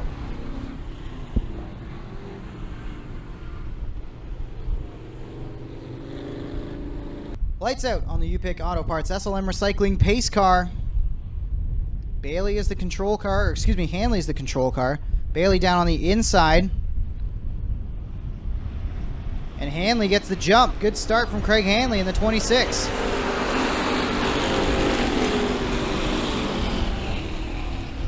Hanley, Bailey, Hale, and here comes Smolders, shot out of a cannon up on the high side. Smolders trying to pull even down into 3 and 4 with Dave Bailey. Hanley goes up the racetrack. Craig Hanley, Bailey, Smolders, Hale, Nichols. Mark Bazine goes for a slide. He's not going to be able to save it. And everybody, almost everybody gets by as Bleach gets a piece of it, and that's going to bring out a yellow. Mike Thorne looped it up on the high side. Thorne in the Burger Barn 55. Dipped a toe into the moat where it is extra slippery right now, and he was not able to hang on to it. Long race here, still lots to happen. Green flag back in the air. Hanley with another good start. Bailey trying to keep even with him, and he'll try to clear as Hanley winds it up on the outside. They're still door-to-door for the lead down the back straightaway. Into 3 and 4. Dave Bailey fights back on the inside middle groove. Hanley still on the outside, still leads it by a nose at the stripe.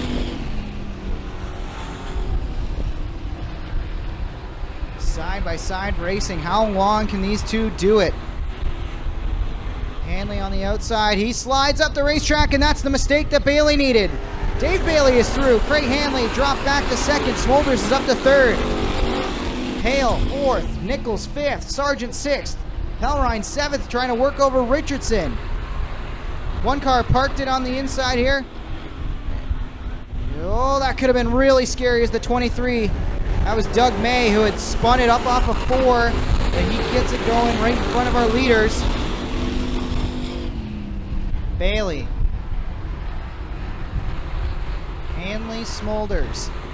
Hale, Nichols as your top 5 as they run.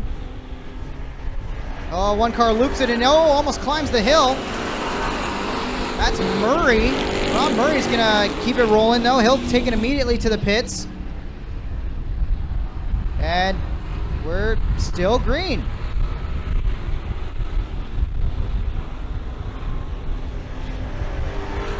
Bailey, Hanley, Smolders, Hale, Nichols, Sargent, Pellrine, Richardson, Fawcett, and Small is your top 10 as they run.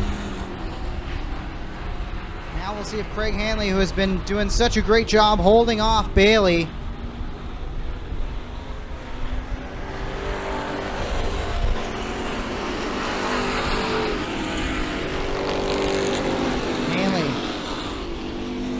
keep an eye on Race Monitor here to see what the live timing and scoring tells us, but by the eye test, it looks like Hanley is starting to eat back into the lead of Bailey.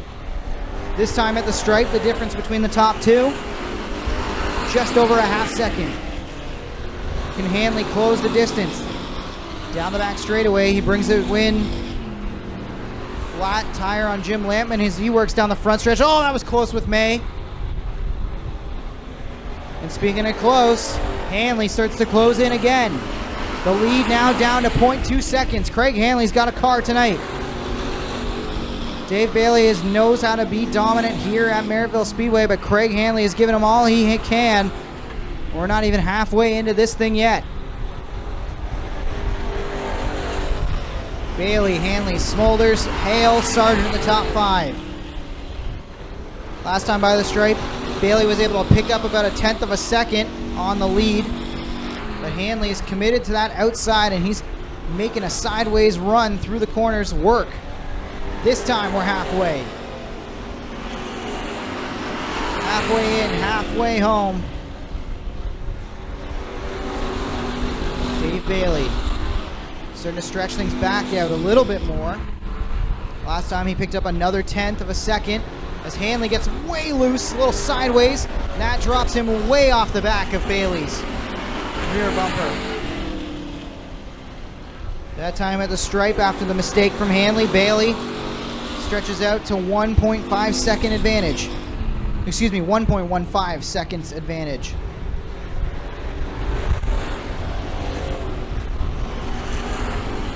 Bailey, Hanley, Smolders, Hales. Sargent still in the top 5 there. Fawcett trying to come back through the field after the penalty for contact. Nichols battling with him right now. That's the tightest battle on the racetrack. It's for 6th. Could be a battle for 5th here very soon as Sargent's starting to slip back into the clutches of both Fawcett and Nichols.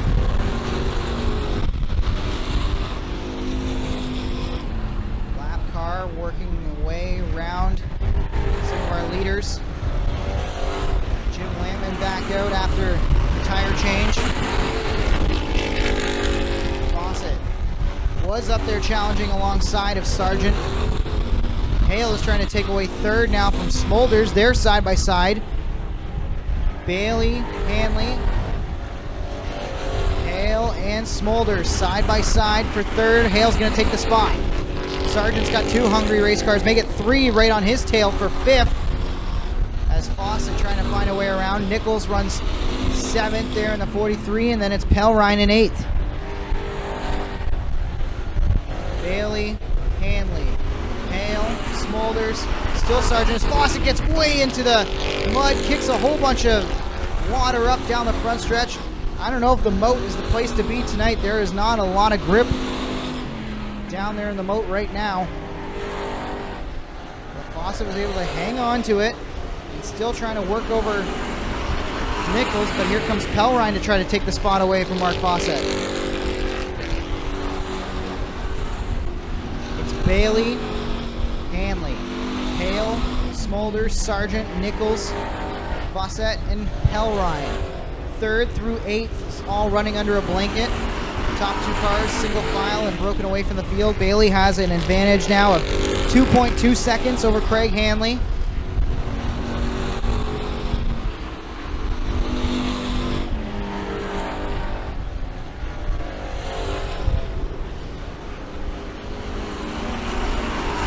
Chris Hale trying to drive away in that 3rd spot to maybe run down Hanley, but he's got some work to do as still Sargent and Smolders are side by side for 4th. Blue flags being shown to some of the lap traffic as Dave Bailey, our leader, is trying to find a way by the 1J2 who took damage earlier in the race. Up next will be the 0 of French that Bailey has to work past, and then the 23 of May.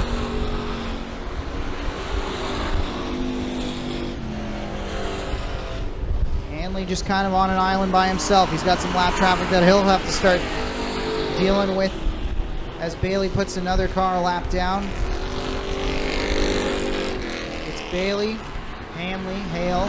Sargent is now taking over 4th as Smolders drop back a position, and Nichols is trying to take away another one from Smolders. He'll do so on the inside as they work down the front stretch. And now Nichols goes to the inside of Sargent. That battle's for 4th.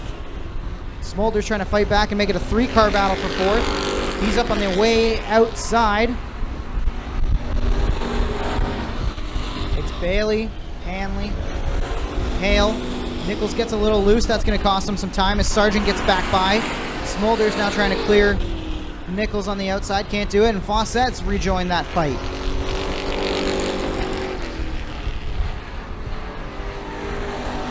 Bailey.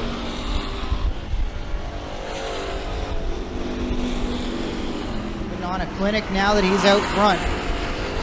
Hanley gave him a good fight up on the outside for several laps at the beginning of this one, but once Hanley slipped, Bailey took advantage and has been driving away ever since. Dave Bailey. Craig Hanley. Hale. Ken Sargent. Quentin Nichols. That is your top 5.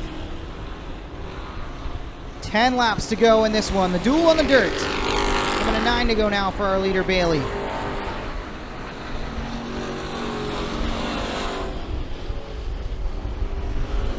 Bailey wrapped up a track championship last weekend, basically just by starting that event because he's been so in control here at Merrittville this season.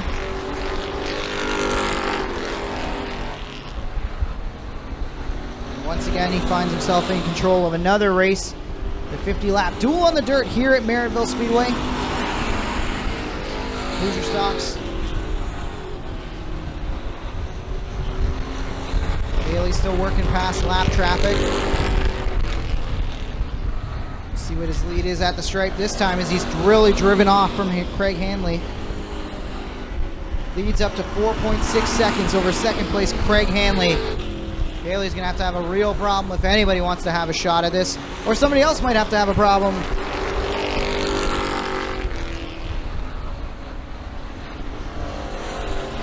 J2 back into the pits. Robinson coming to 5 laps to go for our leader, Dave Bailey. 5 laps to go for the leader. Hanley by Hale. Sargent running fourth, Nichols fifth. Fawcett and Smolders doing battle for sixth. Goes the leader once again. Bailey clicking off the laps. Got some lap traffic in front of him that could cause problems, but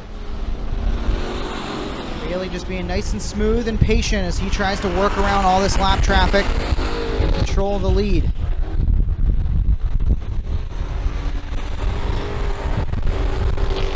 Three laps to go.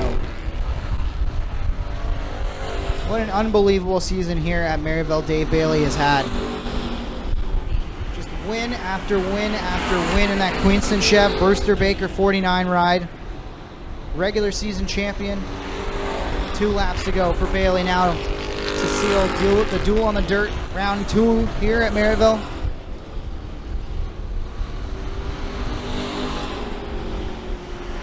Into 3 and 4. Final time. Coming to the white flag. One more time around. It's Bailey. Hanley still runs second. Chris Hale. Kenny Sargent, Clinton Nichols, Mark Fawcett, Spencer Smolders, Kyle Pellrine. And here comes our leader and the winner, Dave Bailey. Puts a hurt on him once again here at the Duel on the Dirt and the Hoosier Stocks here at Merrittville Speedway. It's Bailey, Hanley, Chris Hale coming out of 3. He takes 3rd. Sargent's going to hang on to 4th after a late challenge from Clinton Nichols. And that is your top 5. Dave Bailey getting unhooked here. Getting ready to come out. Grabs another checker here at Merrittville Speedway. Dave Bailey wraps up the 50-lap duel on the dirt. Pretty dominating performance at the end there. More screams from the crowd. Dave, a pretty dominating event there at the end of the race, but at the beginning, Hanley was right there with you side by side for several laps. Were you worried you were in for a long night with that side-by-side racing early?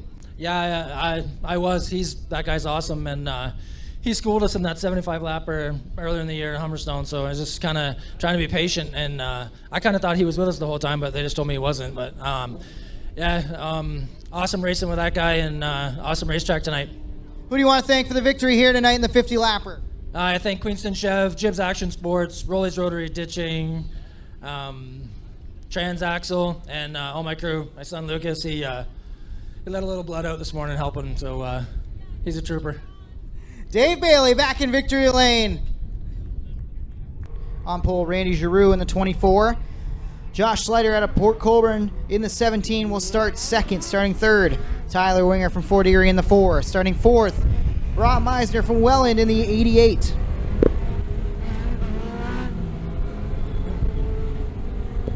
Starting sixth, Brent Bigelow from St. Catharines out in the 16. Starting at 7th, RJ Pitts from Port Colborne in the 26th. Starting 8th, Jamie Gilbert from Welland, Ontario in the 8K. Starting 9th, Sean Iftani from in the 27. Starting 10th, Marty DeMol from Thorold in the 74. Starting 11th will be Chris Watson out of Niagara Falls in the 07. Starting 12th, Riley Slater in the 6S from Port Colborne, Ontario. Starting 13th, Dylan Slater in the 50. Dave Cornish is in the 291 out of Dunville. And Ryan Anderson from Port Colborne rounds out the field of 15 cars.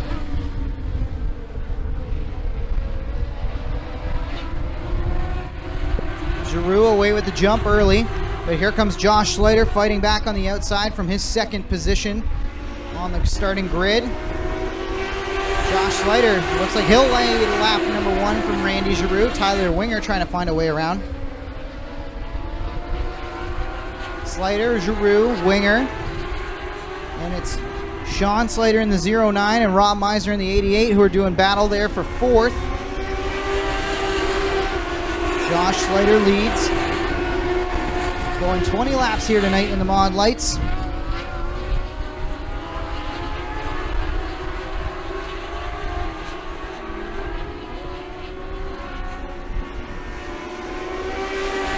Josh Slater. We got a yellow flag.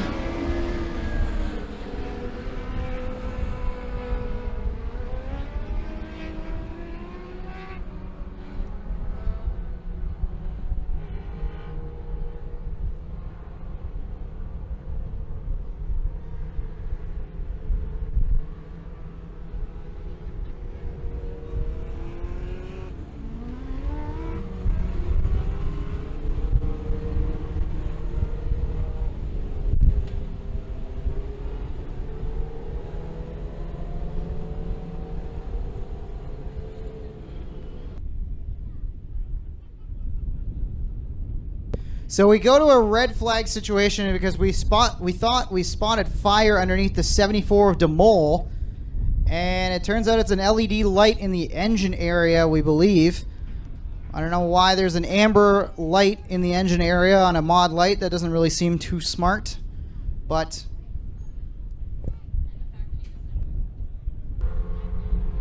is lined up to the inside of our leader, Josh Slider.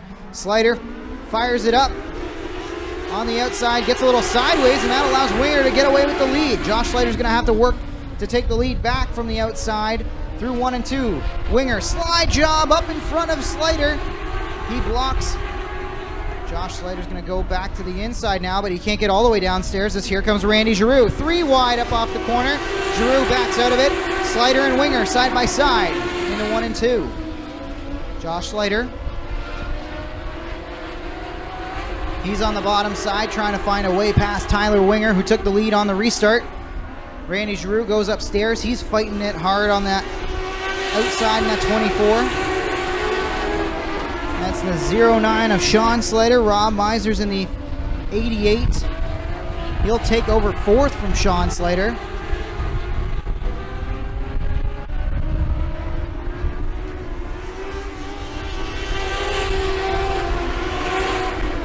Yellow flag out as there's one car who's looped it on the bottom side of turn 2. And we're back under yellow. I can't see which car it is. Safety in front of me. Blocking my view here.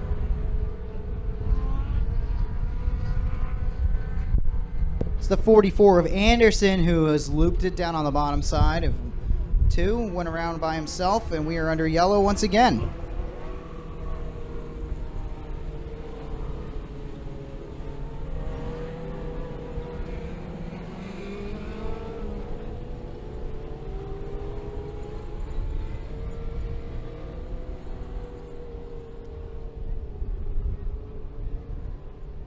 Green flag back in the air. Tyler Winger's been fast though, so if anybody's going to win, they're going to have to go through that 4 car. Giroux tries to take the lead on the inside down into 1 and 2, but here comes Winger on the outside.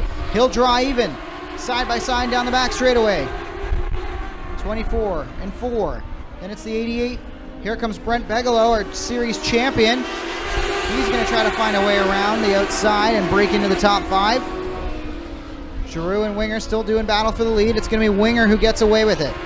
Winger, Giroux. Meisner. Bigelow. Pitts.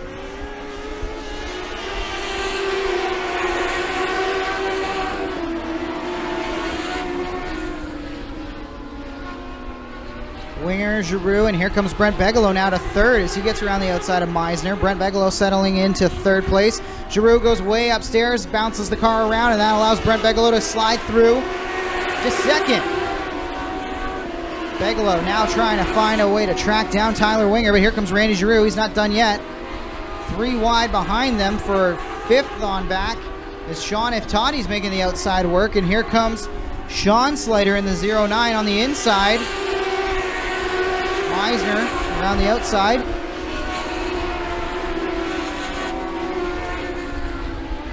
It's Winger, Bigelow, Giroux. Iftati's trying to get around Pitts on the outside. They're side by side into 3 and 4 for 4th.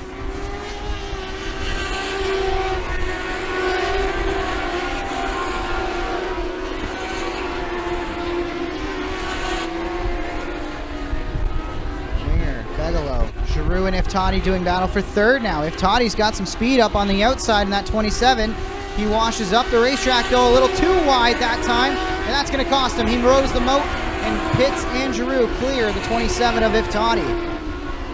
Don't look now. Here comes their champion, Brent Bigelow. Trying to find a way to run down the 4 of Winger. Last time by the stripe, Bigelow had to erase a 1.2 second advantage. We'll see if Winger can stretch that out or if Bigelow can eat a little bit more away through 3 and 4. Laps winding down. Winger. That time gained a 1/10 of a second on Brent Bigelow. It's Winger, Bigelow. Giroux, Pitts. Toddy, Slider, Watson, and Meisner.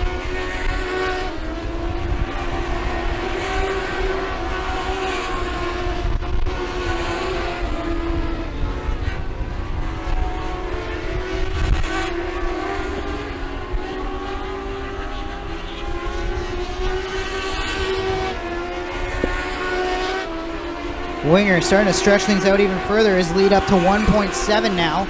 Winger, Begalo, Giroux, Pitts, Iftadi. That's your top five. Iftadi and Pitts still doing battle over fourth position. They're starting to drive away from Sean Slater, who's gotten by Meisner. Chris Watson trying to find a way to the inside of Meisner. Climb the ranks just a little further up. It's Winger, Begalo, Giroux, and Iftadi now doing battle over third.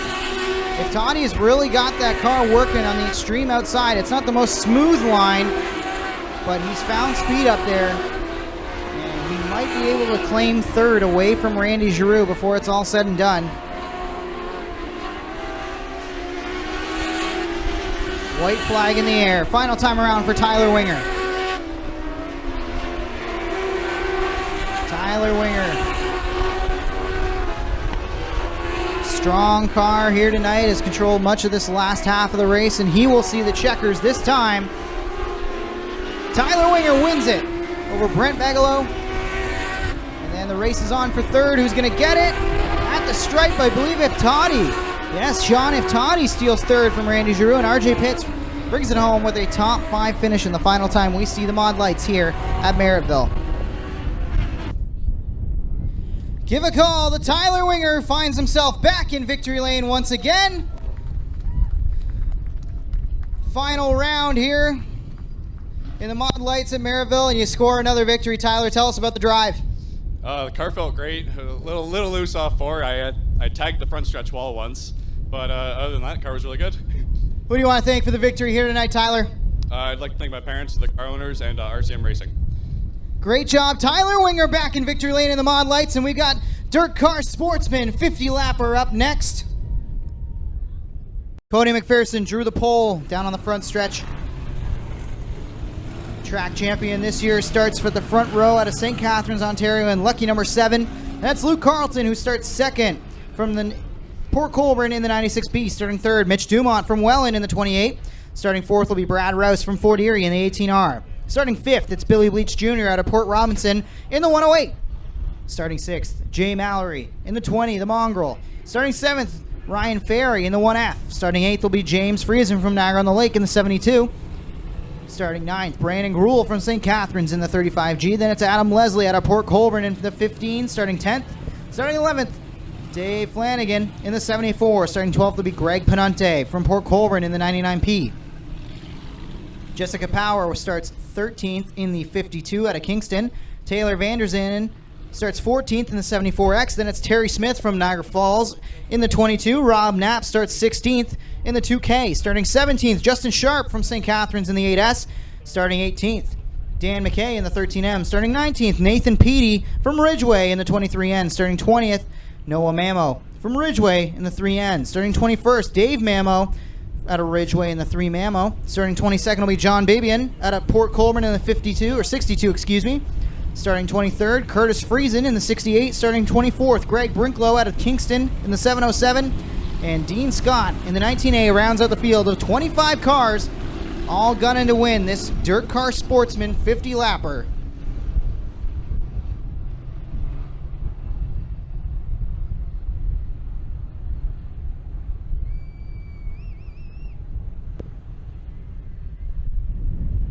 Sportsman taking it 4 wide to salute you, the fans, as they come down the front stretch here at Merrittville Speedway. Give them a wave, give them a yell.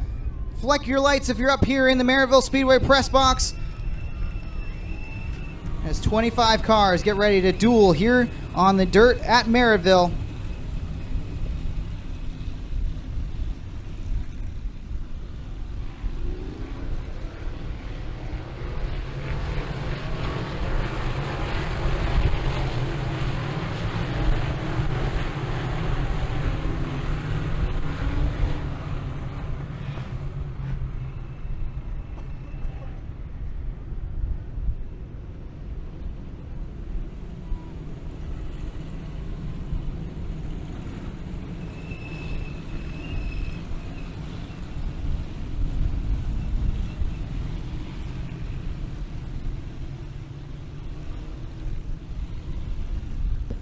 Lights out on the SLM Recycling U-Pick Auto Parts Mini Cooper. McPherson and Carlton will lead them to green.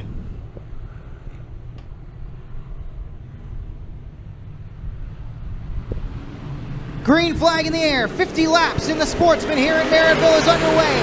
Carlton already in danger of dropping off the front row as Brad Rouse makes a bold move to the middle through 1 and 2. Down the back straightaway. Top 3 cars go single file. Here comes Rouse back to the inside. Brad Rouse trying to find a way by Luke Carlton early in this one. He's going to go to the lead. 3 wide at the stripe for the win. Leading that lap, I think it was Rouse. I'm looking at the timing and scores. Actually, McPherson who led that. Rouse dropped to 3rd somehow, but he didn't win the battle. He might win the war as he comes away with the lead. No, it's Carlton once again on the outside who's going to take the advantage. Brad Rouse doing everything he can to mix it up at the front of the field, but both laps so far, he has not been able to lead. This time through 3 and 4. Can Rouse clear Carlton? Rouse to the bottom. Carlton way upstairs, has that car pointed down the front stretch, and it's still Carlton up front. McPherson is settled into 3rd. It's contact! Dumont, Bleach, 2 cars involved. More piling in behind them. Corey Gruhl got a part of it. Excuse me, Brandon Gruhl in the 35 gets a piece of it. Jay Mallory got a piece.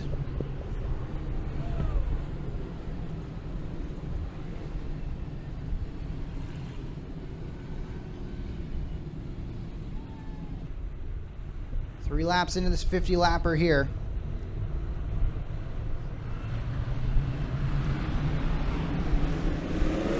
Rouse gets a good restart as more cars stack up behind them. McPherson was jacked up from somebody from behind. That cost him a whole bunch of spots. Yellow flag.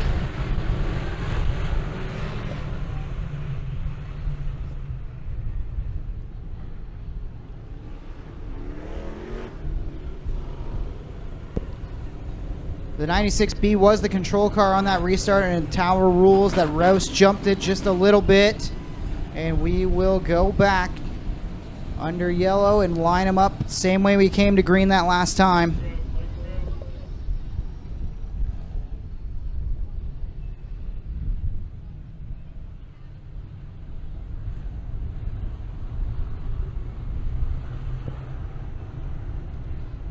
Carlton, the control car, can fire anywhere between the clock and the cone, and does a better job that time getting away with it. But Rouse hanging tough on the outside. Carlton, Rouse, McPherson. Brad Rouse doing the crossover move down the back straightaway, goes to the bottom side. Carlton up on the outside. Brad Rouse will lead that lap. Rouse to the lead in the Bellinger Electric 18.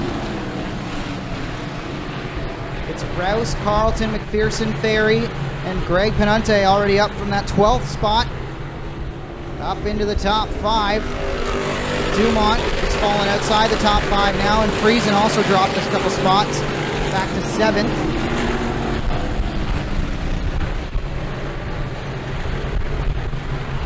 Cars settling in here. Rouse trying to get the car to rotate through the middle. Does a good job of that and starts to stretch things out.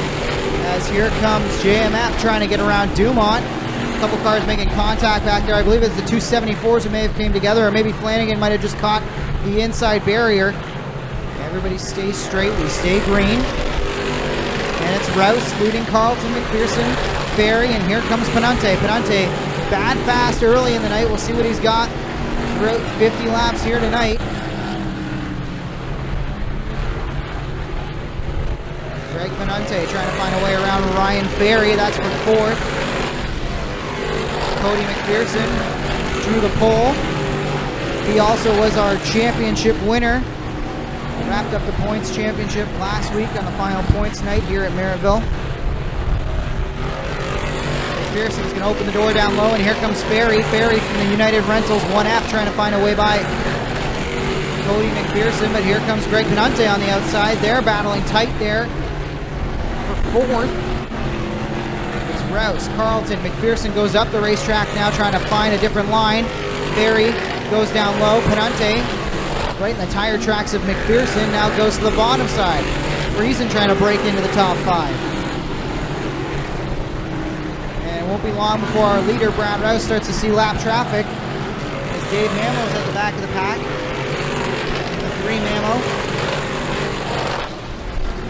Rouse, Carlton, Ferry, McPherson, Panunte, Friesen. That's your top 6 as they run.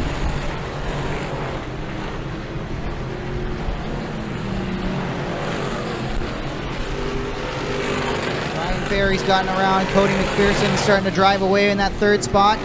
Ferry will try to track down Luke Carlton for 2nd as Rouse has begun to lap the field. He's gotten by Mamo.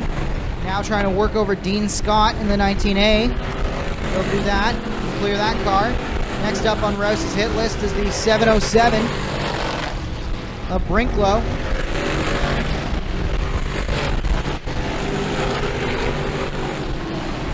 Carlton, Ferry, McPherson, Panunte, Friesen, all trying to chase Brad Rouse, your current leader. Ferry's through to 2nd after getting past Luke Carlton, who got held up by a little bit of lap traffic there. Ryan Ferry looking awfully faster than this one early on. Let's see what he's got.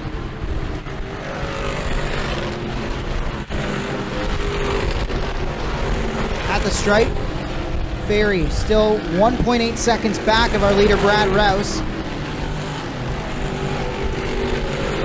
But Ferry does appear to be closing in. We'll see what the difference is at the stripe this time, as now there's no lap traffic between the leader and 2nd place, Ryan Ferry. Ferry chopped off 0.4 seconds that time. Looking to close in another couple tenths this lap, as Rouse will start to see lap traffic in front of him. John Babion in the LeMays Meet 62 is the next car set to go a lap down. Carlton hangs it out way wide. That opens the door for McPherson to start to try to climb back up to the top of the leaderboard. Working over Carlton for 3rd. Rouse leads, and here comes Ryan Ferry. Don't look now, Ferry is basically there. Under a second now. At the stripe, it was 5 tenths. Half-second advantage now for Brad Rouse. Rouse, Ferry, Carlton, McPherson. Panunte is into the top 5. Friesen right there. Speaking of right there, Ryan Ferry has closed in on the leader, Brad Rouse. Top 2 cars. Nose to tail in this one. Noah Mamo, the next lap car that could be going a lap down as Brad Rouse tries to find a way around all this lap traffic. Blue flags out on display from Tom Beals up in the scorer stand, or excuse me, in the starter stand. Rouse trying to find a way around Mamo. Ferry is there. Ferry wants the inside, but Mamo not giving it to him. That might have been a mistake on Ferry's part, who's very committed to the bottom side, while Rouse has moved up the racetrack. Oh, cars going around right in front of our leaders. That could have been awfully close. Petey looped it, and piling in was Mamo, and I believe there might be a 3rd car involved, but I'm not 100% sure from my vantage point. But Brad Rouse, that was a... and Ryan Ferry, that was a hold your breath moment as multiple cars set to go a lap down come together right in front of the lead group, and we are under yellow.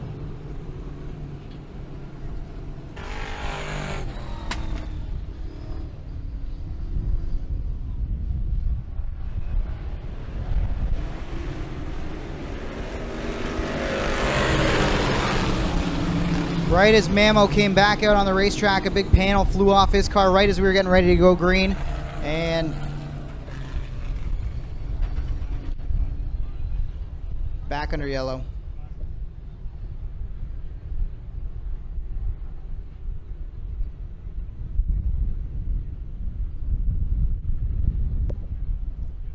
Mamo back into the pits.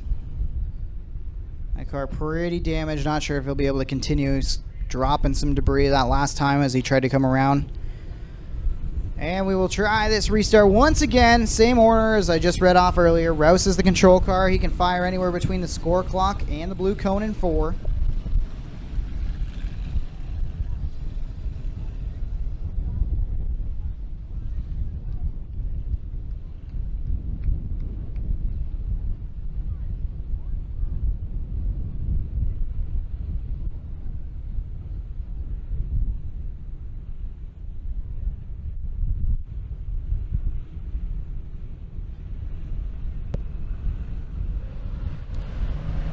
Green flag back in the air. It's Rouse around the outside of Ferry. Ferry holding tough on the inside though.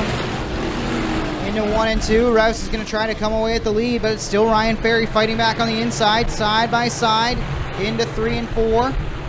Rouse, Ferry, Carlton, McPherson, way up on the outside. Here comes JMF, 3 wide down the front stretch as he goes to the outside of Carlton for 3rd. Rouse trying to get away from Ferry, but I think the car he's going to have to contend with might be JMF. James Friesen in the Bobcat of Hamilton 72, trying to find a way around on the outside to start running down these 2 out front.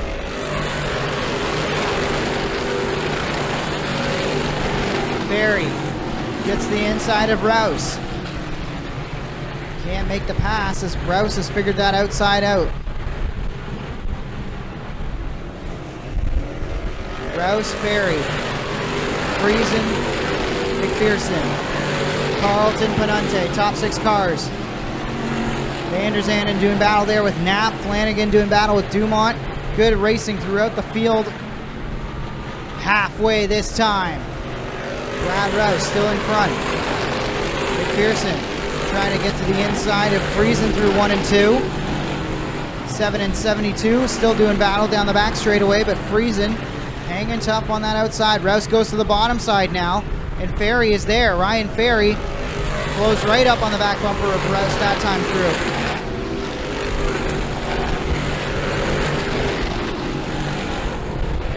Rouse, Ferry. Those top 2 cars now breaking away from 3rd place Friesen. Rouse up on the high side.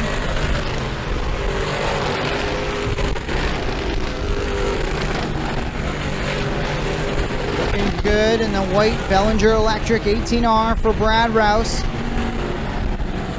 Dancing with the cushion up there as here comes Ferry with a good charge through 3 and 4, but can't draw even down the front stretch.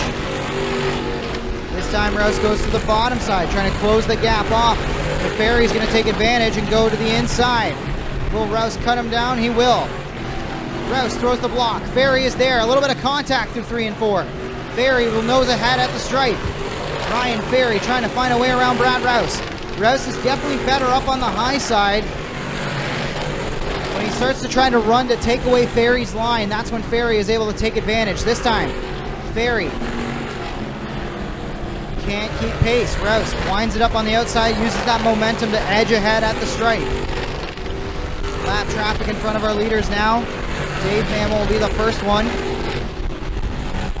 Rouse throws the block and gets to the inside. Can't quite get up off the corner though. Doesn't have the same get up and go up from the bottom stripe.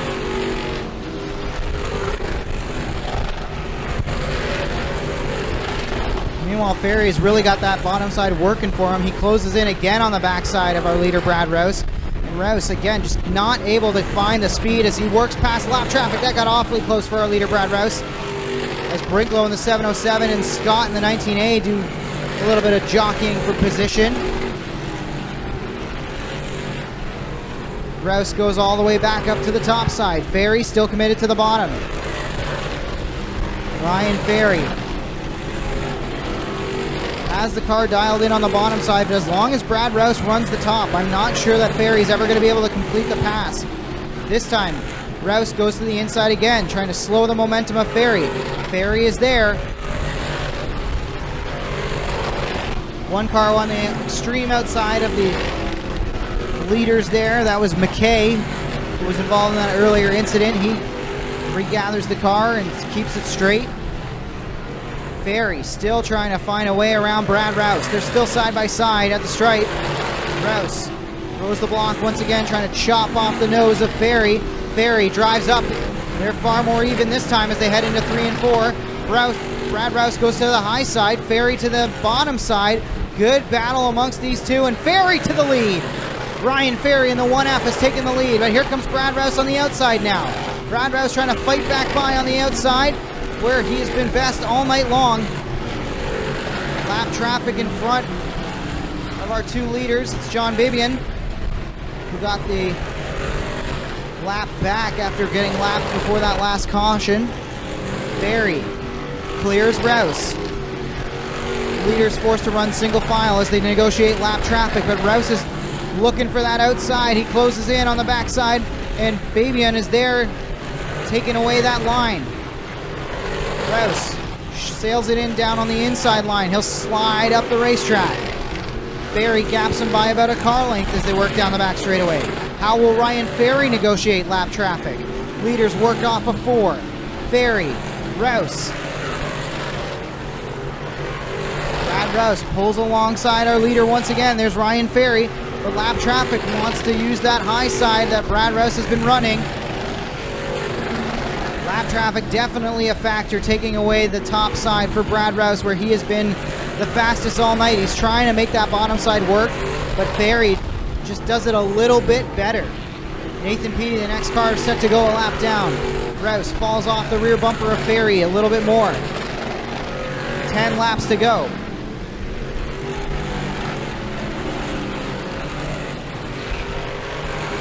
Now 9 laps to go for our leaders. Ferry has put a couple lap cars between himself and Brad Rouse. Ryan Ferry, oh, he sails it up wide. That's going to maybe open the door for Rouse to start eating him back into that lead. That could have been a very costly mistake, as the one time that Ferry has to chase the race car up the racetrack, he almost lost it through 3 and 4. Harrowing moments through our leader Ryan Ferry as Brad Rouse is back to the outside. He winds it up off of turn 4. He's got Curtis Friesen in the lap car between him and leader Ryan Ferry. Does Brad Rouse have enough time to catch Ferry and make the pass? Ryan Ferry trying to hold off a hard-charging Brad Rouse. More lap traffic in front. Terry Smith, the next car, set to go a lap down. That time Rouse 1.7 seconds behind Ryan Ferry. It will be 5 laps to go at the stripe. Brad Rouse is trying everything he can to keep pace with Ryan Ferry, who's having to work pretty hard to get around the lap car, Terry Smith, or put Terry Smith a lap down. But Ferry continuing to build the lead.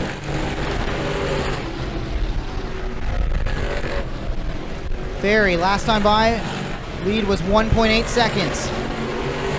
That time, up over 2 now. Ferry starting to pull away ever so slightly in the closing laps of this one.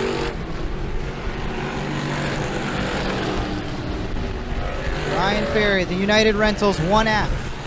Dow Auto Supply on the side of the 1F as well. That time again, picked up another couple tenths on Brad Rouse, who was faded a little bit more at the end here as we're under yellow.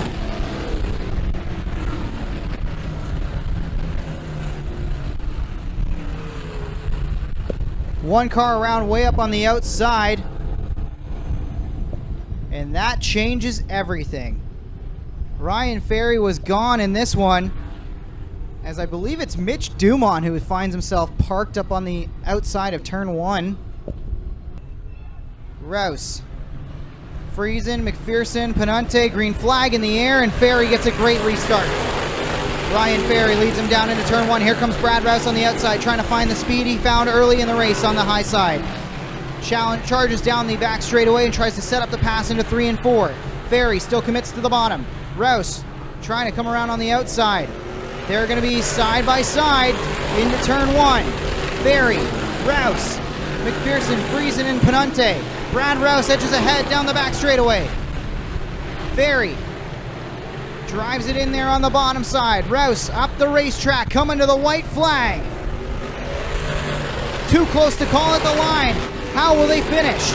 Brad Rouse goes to the extreme outside, and he's going to pull ahead down the back straightaway.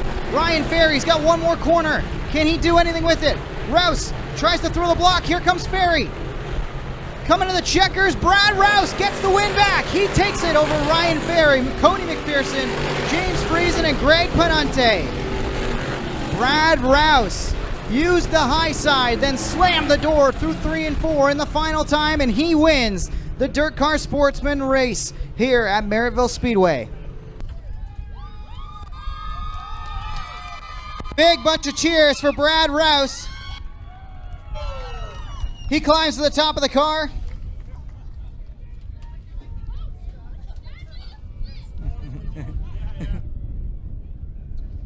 Brad Rouse in victory lane here. And I think that was a lesson in never giving up, because you never know what's going to happen in the end. Tell us about the drive and how hard you had to work on those final 3 laps to make sure you cleared the 1F. Yeah, it was a good race. We ran side by side there for a little bit, and I was a little bit too loose getting in, too tight coming out on the bottom. But you know what? It's a good race against. You know what? I hate beating a guy like that, but we'll take it while we can for sure. And you know what? I got to thank the guys for sure. They helped me out all week and everything. We've had a couple good nights, and we've had a couple seconds, and now we picked up a win, so that's good. Brad Rouse back in victory lane in the Sportsman. He wins the Dirt Car Sportsman 50-lap feature here. Collects himself some big money. And then Ryan Ferry.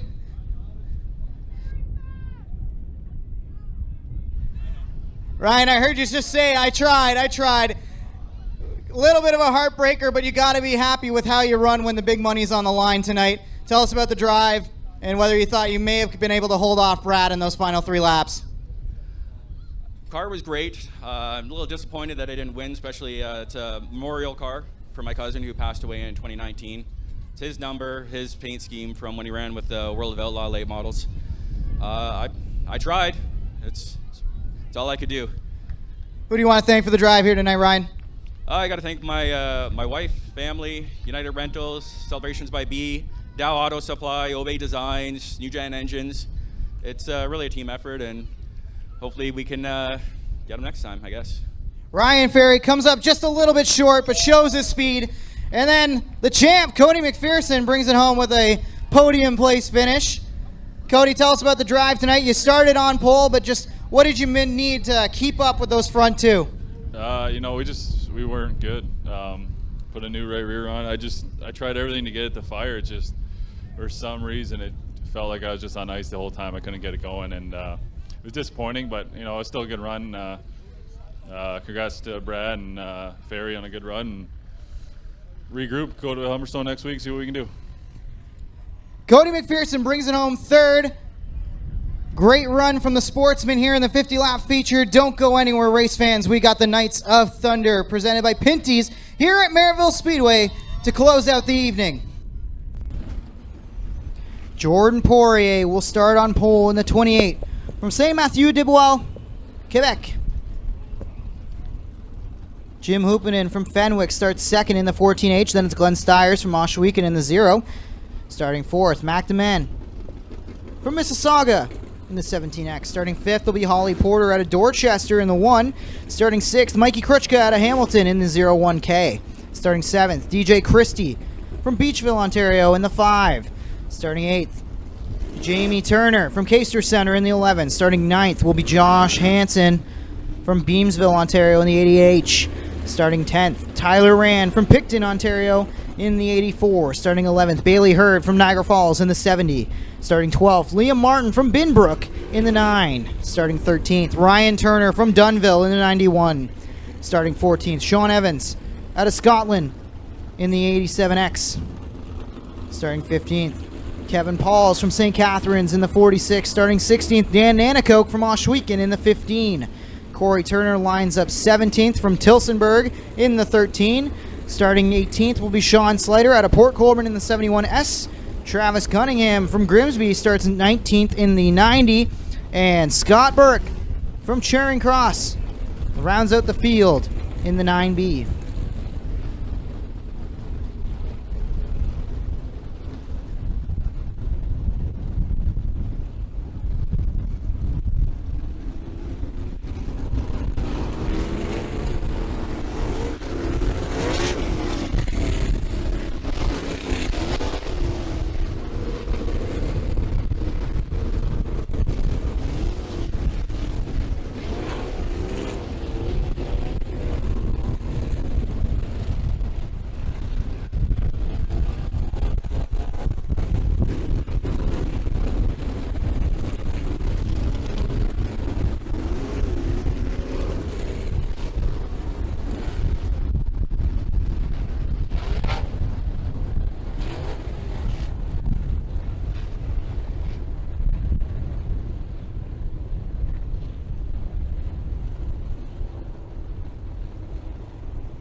Pace car in. Poirier and Hoopinen. Two of the best to do it in the Knights of Thunder. They'll lead them to green. Green flag, Poirier. Gets a good jump. And one car around, it's Hoopinen. Oh, two cars involved. I believe the 17X got a piece of that. And we go yellow in the first corner as Hoopinen looped it right in front of the field and nowhere for the 17X to go.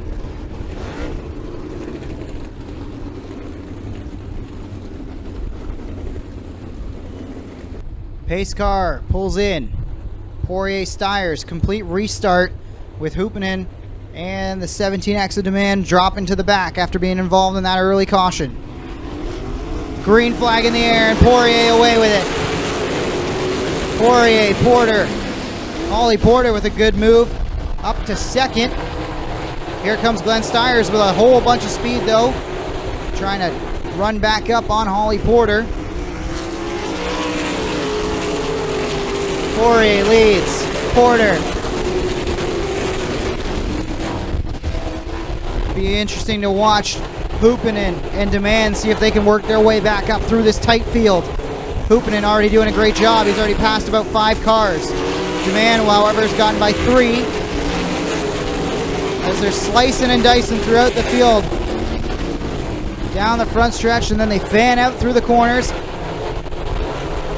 Poirier out for a Saturday night cruise. He's already opened up about a straightaway advantage over Porter, Steyrs, and then it's the 0-1 of Krutschka.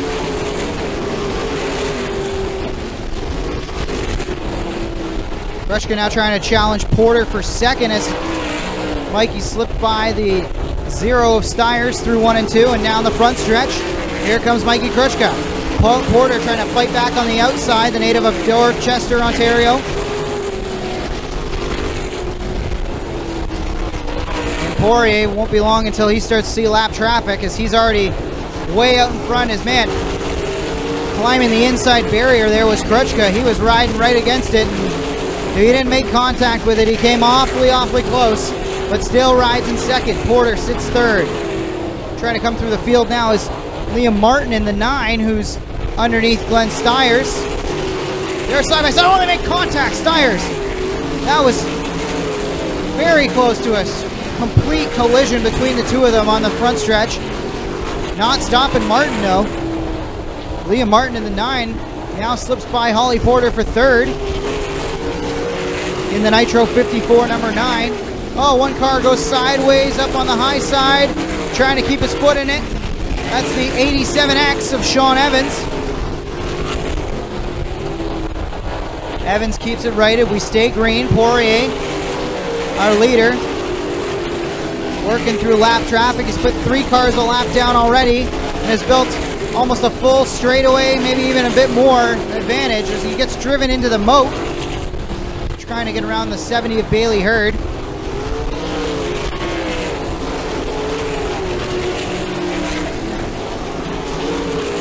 Poirier, Krutschka, Martin, Steyrs, Porter dropping another spot now as Jamie Turner tries to slide by through 3 and 4. That battle is for 5th, excuse me.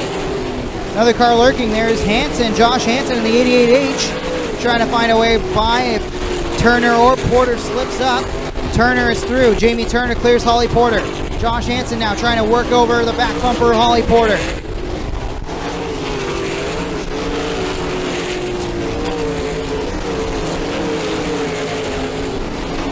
Poirier just absolutely bullying this field so far. Over a half track advantage. What does it look like at the stripe?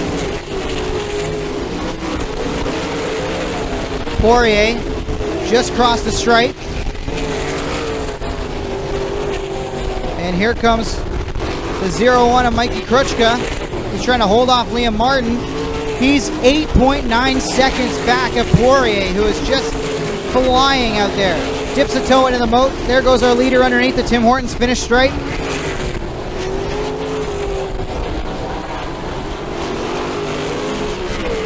Poirier, Krutschka, Martin, your top 3. Steyrs 4th, Jamie Turner 5th.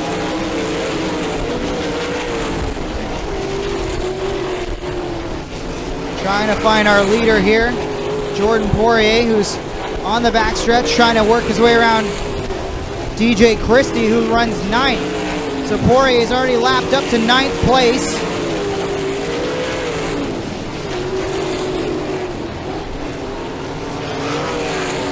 And has his sights set on more as Ollie Porter drops another spot to Jim Hoopinen. Hoopinen, who went all the way to the back after that early spin. He's in trouble of going a lap down as here comes Poirier. Jordan Poirier absolutely putting on a complete clinic in this race. For context, Jim Hoopinen in that 14H who's coming down the front stretch here, he is 7th on the racetrack. And then our leader, Jordan Poirier, is right on his tail.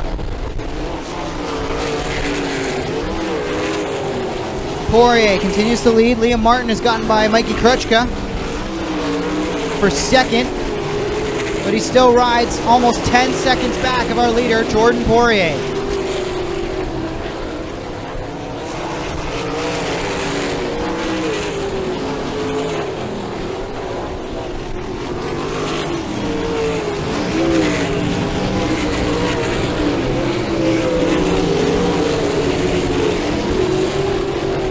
Poirier settled into a nice pace here. Still continues to follow Jim Hoopinen, who is trying to find a way around Jamie Turner right now after Josh Hansen took over 5th from Jamie Turner.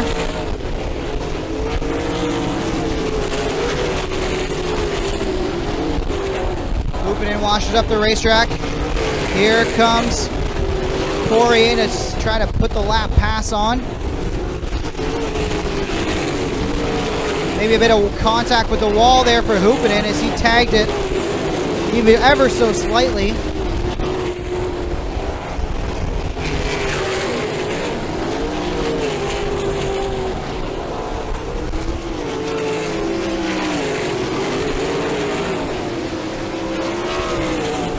Leader saw 2 laps to go. Jordan Poirier is completely checked out on the field. Like I say, he's lapped all but 7 cars, including himself. There goes the leader taking the white flag. Final time around. As they run, it's Poirier, Martin, Krutchka. And here comes out of turn 4, Jordan Poirier to take another checkered flag by a country mile on Saturday night here in the 360 Sprints, the Knights of Thunder. Poirier sits at the table by himself again. He wins it over Liam Martin, Mikey Krutchka, Glenn Stiers, Josh Hansen, Jim Hoopinen, Jamie Turner 7th, Ryan Turner 8th, DJ Christie 9th, and Mac DeMann recovers to 10th. Of this Merrittville Speedway, I got your checker here. It's blowing in the wind. I don't know if you have like some kind of manipulation of the wind here, but as it got windier, I swear your car got faster. Tell us about an absolute beatdown of a drive here by you. Yeah, my car was insane for real. I was a bit tight in traffic, so I didn't want to venture out too much. I was following Jim and it was making me tight, so by the end I was trying to different lane. I didn't know second place where we was, so I tried. I wasn't good enough, I think, on the bottom, but yeah, my car was really good. Who do you want to thank for the win here tonight, Jordan? I need to thank my team. It's a all long drive for us, 8 hours. Philippe, Mathieu, my girlfriend Chanel, everybody that supports us, our sponsor, everybody back home. It's crazy to win again here. Great job. Jordan Poirier back in victory lane. He captures another sword in the Knights of Thunder 360 Sprints. Let's catch up now. Great drive from Liam Martin here to bring it home 2nd. The best of the rest, because there was just no touch in Poirier, it seemed like. But tell us what you saw from your vantage point and how you were able to bring it home 2nd. Well, I just found a good groove early on, and I was able to stick with it. Jordan, he started on the pole, helped him out, and by the time I got up to 2nd, he was all the way probably front stretch lead maybe or more. So I'm happy about 2nd, and we're going to keep trying. Who do you want to thank for the or for the second place finish here tonight, Liam? Want to thank Nitro 54, all my sponsors. Want to thank the track for an amazing track tonight. Yeah, and my parents. Great job, Liam Martin brings it home second. Rounding out the field, Mikey Krutchka. Tell us about the drive. Third place. You were up there battling for that second spot and that champion title of best of the rest because, again, that Poirier kid, I don't know, man. Something funny about that 28 in this Merrittville track. But you had a great night here. Tell us about the drive, bringing it home third. Yeah, first thing I want to just say congrats to Jordan. He's in a world all his own. It's a pleasure to have him racing with us because it sucks getting your ass kicked by him on the regular, but it brings us all up, and we're all learning and getting better for that, you know? So that's good. And yeah, the run was really good. I'm really pleased. I've been having kind of a rough year and it's dejected for a while, and took a couple weeks off and just did some retail therapy, bought some new parts, and here we are.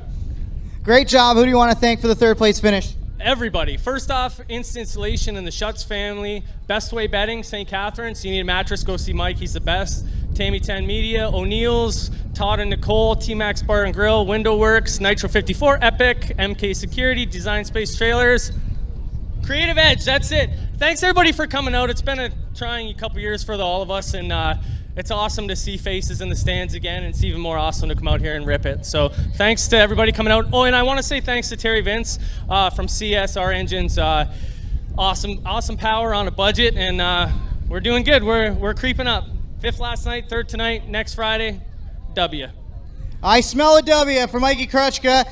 He brings it home, P3, and we're bringing home the show now. Thank you to everybody who made it out tonight on the final Saturday night of stock car racing here. Don't forget, the stock cars are back this Friday, September 17th. Burger Barn presenting sprint cars. We got the 360 sprints back.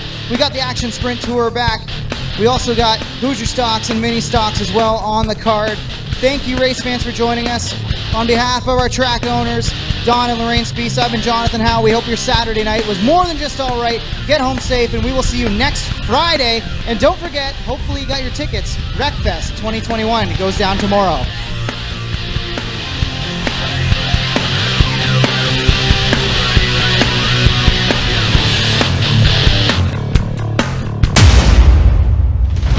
This copyrighted broadcast may not be reproduced, retransmitted, or used in any form without the authorized written consent of GForceTV. GForceTV would like to thank you for your support and for watching today's broadcast.